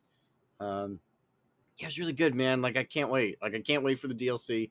I pray that we get a sequel, because like this game got so much like negative feedback and press, but I really hope that the numbers do well and that, you know, Ubisoft finds it worth, you know, pursuing a sequel. I really hope so. This game was awesome. I can't say enough about it. Yeah. You just gotta kind of hope, you know, that that the numbers work out and that they decide to pursue more, and that Massive gets to make another one. But I don't want to get acolyted. Yeah, getting hit with the real good stuff, and then that's up. Right. This to me is the most frustrating thing about being a Star Wars fan right now. It's not that Star Wars is not delivering. Star Wars is delivering, but this nonsense that's going on in the world, which is a topic for another day and probably for a different podcast. That's probably more of an off the record sort of conversation to have. All this stuff that's come out of, you know, Russian interference with elections and stuff like that. We know for a fact that Star Wars is connected to that, and that they have used Star Wars in the past in order to meet those ends, right? And whether or not that is now on autopilot and these idiot influencers are just like, you know, doing it without being told that they need to do it, or manipulated into doing it, or Russia is specifically targeting Star Wars again. Either way, it's like this constant loop of Star Wars thing announced, fans excited, those guys angry, no matter what it is. It doesn't matter what it is. Those guys angry, fans fight back, angry guys get louder, regular people only hear the angry guys, because that's what social media algorithms are feeding them, is just the angry guys and none of us. That's not feeding them our tweets saying this game's fucking awesome, any of that sort of thing, right? Like go buy this. Poor performance in the marketplace as a result. Fans after the thing is released saying, oh my god, this thing is the best thing ever. And then Disney and Lucasfilm going like, yeah, well, but the numbers just aren't there. We're not going to do it. And then it dies. Then they kill it. And we are in this loop. It just keeps happening. And I don't know how to get out of it. I don't know. I mean, like, I shouldn't say that. I do know how Lucasfilm gets out of it. I know how Disney gets out of it. And it's by standing in the strength of their convictions and saying, we are going to make this type of thing. And we don't care about the negative feedback.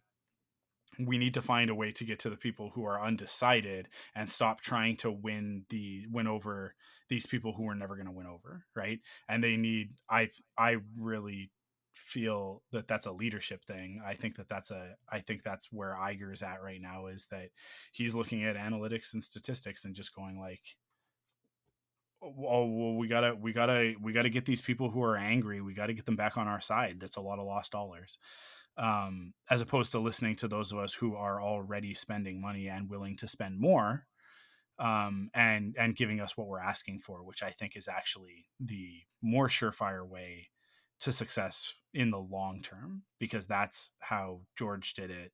And it's made the franchise last for 50 years.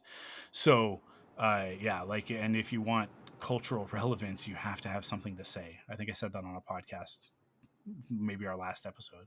Like, that to me is the key to it. If you want to be culturally relevant, if you want to move the needle, if you want to get Star Wars back in the conversation as one of the most important things in pop culture, you're not going to do it by constantly trying to keep people happy.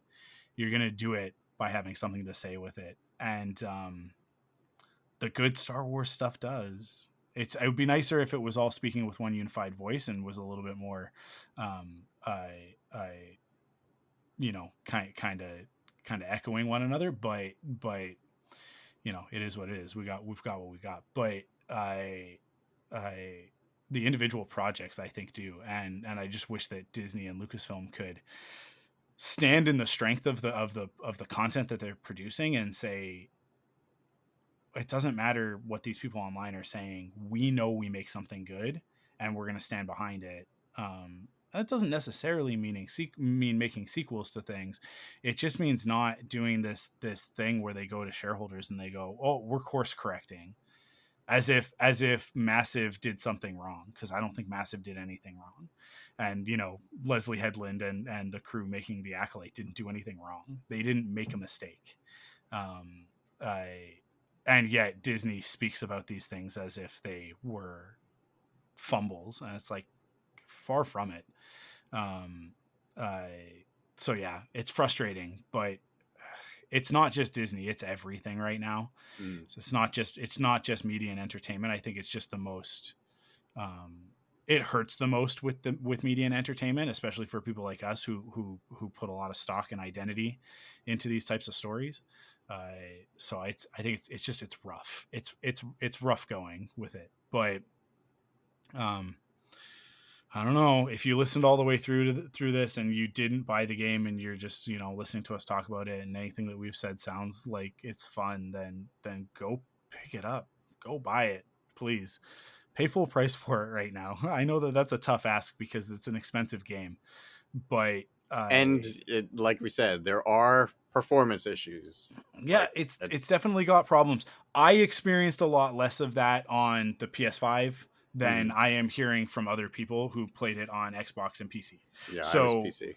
I will put that caveat out there, that my experience with the game, it crashed on me twice, but other than that, I did not experience any frame rate slowdowns. I've got it in performance mode, and I haven't encountered any like game stopping bugs, which I encountered way more problems on Fallen Order and Survivor than than I did on this game. And people are talking about this game as if it's worse than those ones. Like, that's the chatter, which I find to be ludicrous, because it was for me. Honestly, it was for me. Was it? Games. Okay. Yeah. Fallen Order was a shit show when that game came out. That game was unplayable at times, but the story and the characters are so good that you rebooted your PlayStation and started it again. And it's like, I just lost an hour of playtime. Whatever, it's not that big of a deal. I'm liking this game, right? So like, but it, like, Fallen Order did stuff that legitimately infuriated me, and yet I consider that to be a pretty damn good game, like a 9 out of 10. Despite that stuff, and obviously they've patched all those problems. Not all of them. They've patched most of those problems out. That game is still very buggy. But yeah, I did not have nearly the experience with Outlaws that I had with Fallen Order playing that game on launch. And Jedi Survivor was significantly better, but I expect a sequel to be significantly better. Okay. Now we did it. Now we have talked about everything. We did it. We did everything. So, awesome. Thank you guys for hanging out with us. Thank you for listening. Thanks for sticking with us. I know we took an extended break. Hopefully we gave everybody enough of a heads up on that one. The new heads up is that we're going to be going to bi-weekly with this show. So I know, like, we went to the weekly and that was great. And when there's a show airing, like when Skeleton Crew starts, we will be weekly with Skeleton Crew. But what we're going to be doing now is we'll have 1 week of Force Perspectives, and then 1 week of Off the Record over on Patreon at patreon.com/ThunderQuack, where Joe and I talk about everything that isn't Star Wars, and sometimes Star Wars sneaks in there too. But that's going to be, like, that's the plan from here on out, is to switch off week to week. I will also note that one of the reasons why we're doing that is because Perfect 10 is coming back. Perfect 10, this episode will drop on this Friday, which is exactly 1 week from the next episode of Perfect 10 coming out on podcast services. But if you don't want to wait that long, if you're a subscriber over on Patreon, you will get it on Monday. I've already recorded it. I just got to cut the thing and put it out. So yeah, and the whole season is locked down. I know who is on what episode and what topics we're doing. So stay tuned to our social media channels for ThunderQuack, because I'll be releasing that full schedule. It's actually by the time you're listening to this, it's probably out there.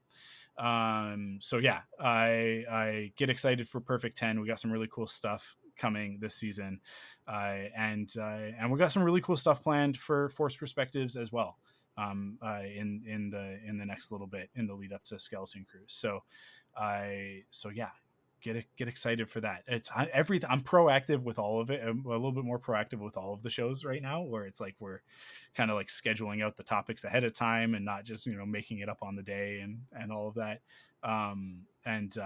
It's nice, actually. I don't know why I didn't do this before. It's a much better way to do it. But awesome stuff going on at ThunderQuack, and we're so grateful to everybody who supports us over on Patreon. If you want to go check that out, patreon.com/ThunderQuack. You can also just sign up as a free subscriber on Patreon, and every once in a while, you'll get a goodie that way as well. Stuff that doesn't get released on the regular podcast feeds. And notifications of things that are upcoming and that sort of thing. Also come hang out with us on Discord at thunderquack.com/Discord. That'll send you to the page to get the invite to our Discord server, where we have lots of awesome conversations and just cool people there hanging out, talking about all sorts of geeky stuff. And without all of the, nonsense that you got to deal with on something like Twitter or TikTok or Instagram. We don't have any like randos. There's no like drive-by, like, I think you're an idiot for thinking. None of that happens, because it's just cool people only on our Discord. So come hang out with us there. That's it for this episode. Thank you guys for listening, and we will catch you on the next one. Follow Force Perspectives on Twitter, Instagram, and Facebook at ForcePOV. And join us on Discord at thunderquack.com/Discord. Support the show by visiting us at patreon.com/ThunderQuack to get early access to episodes, leave a rating and review on your favorite podcast service, or buy merch at store.thunderquack.com. Force Perspectives is a part of the ThunderQuack Podcast Network.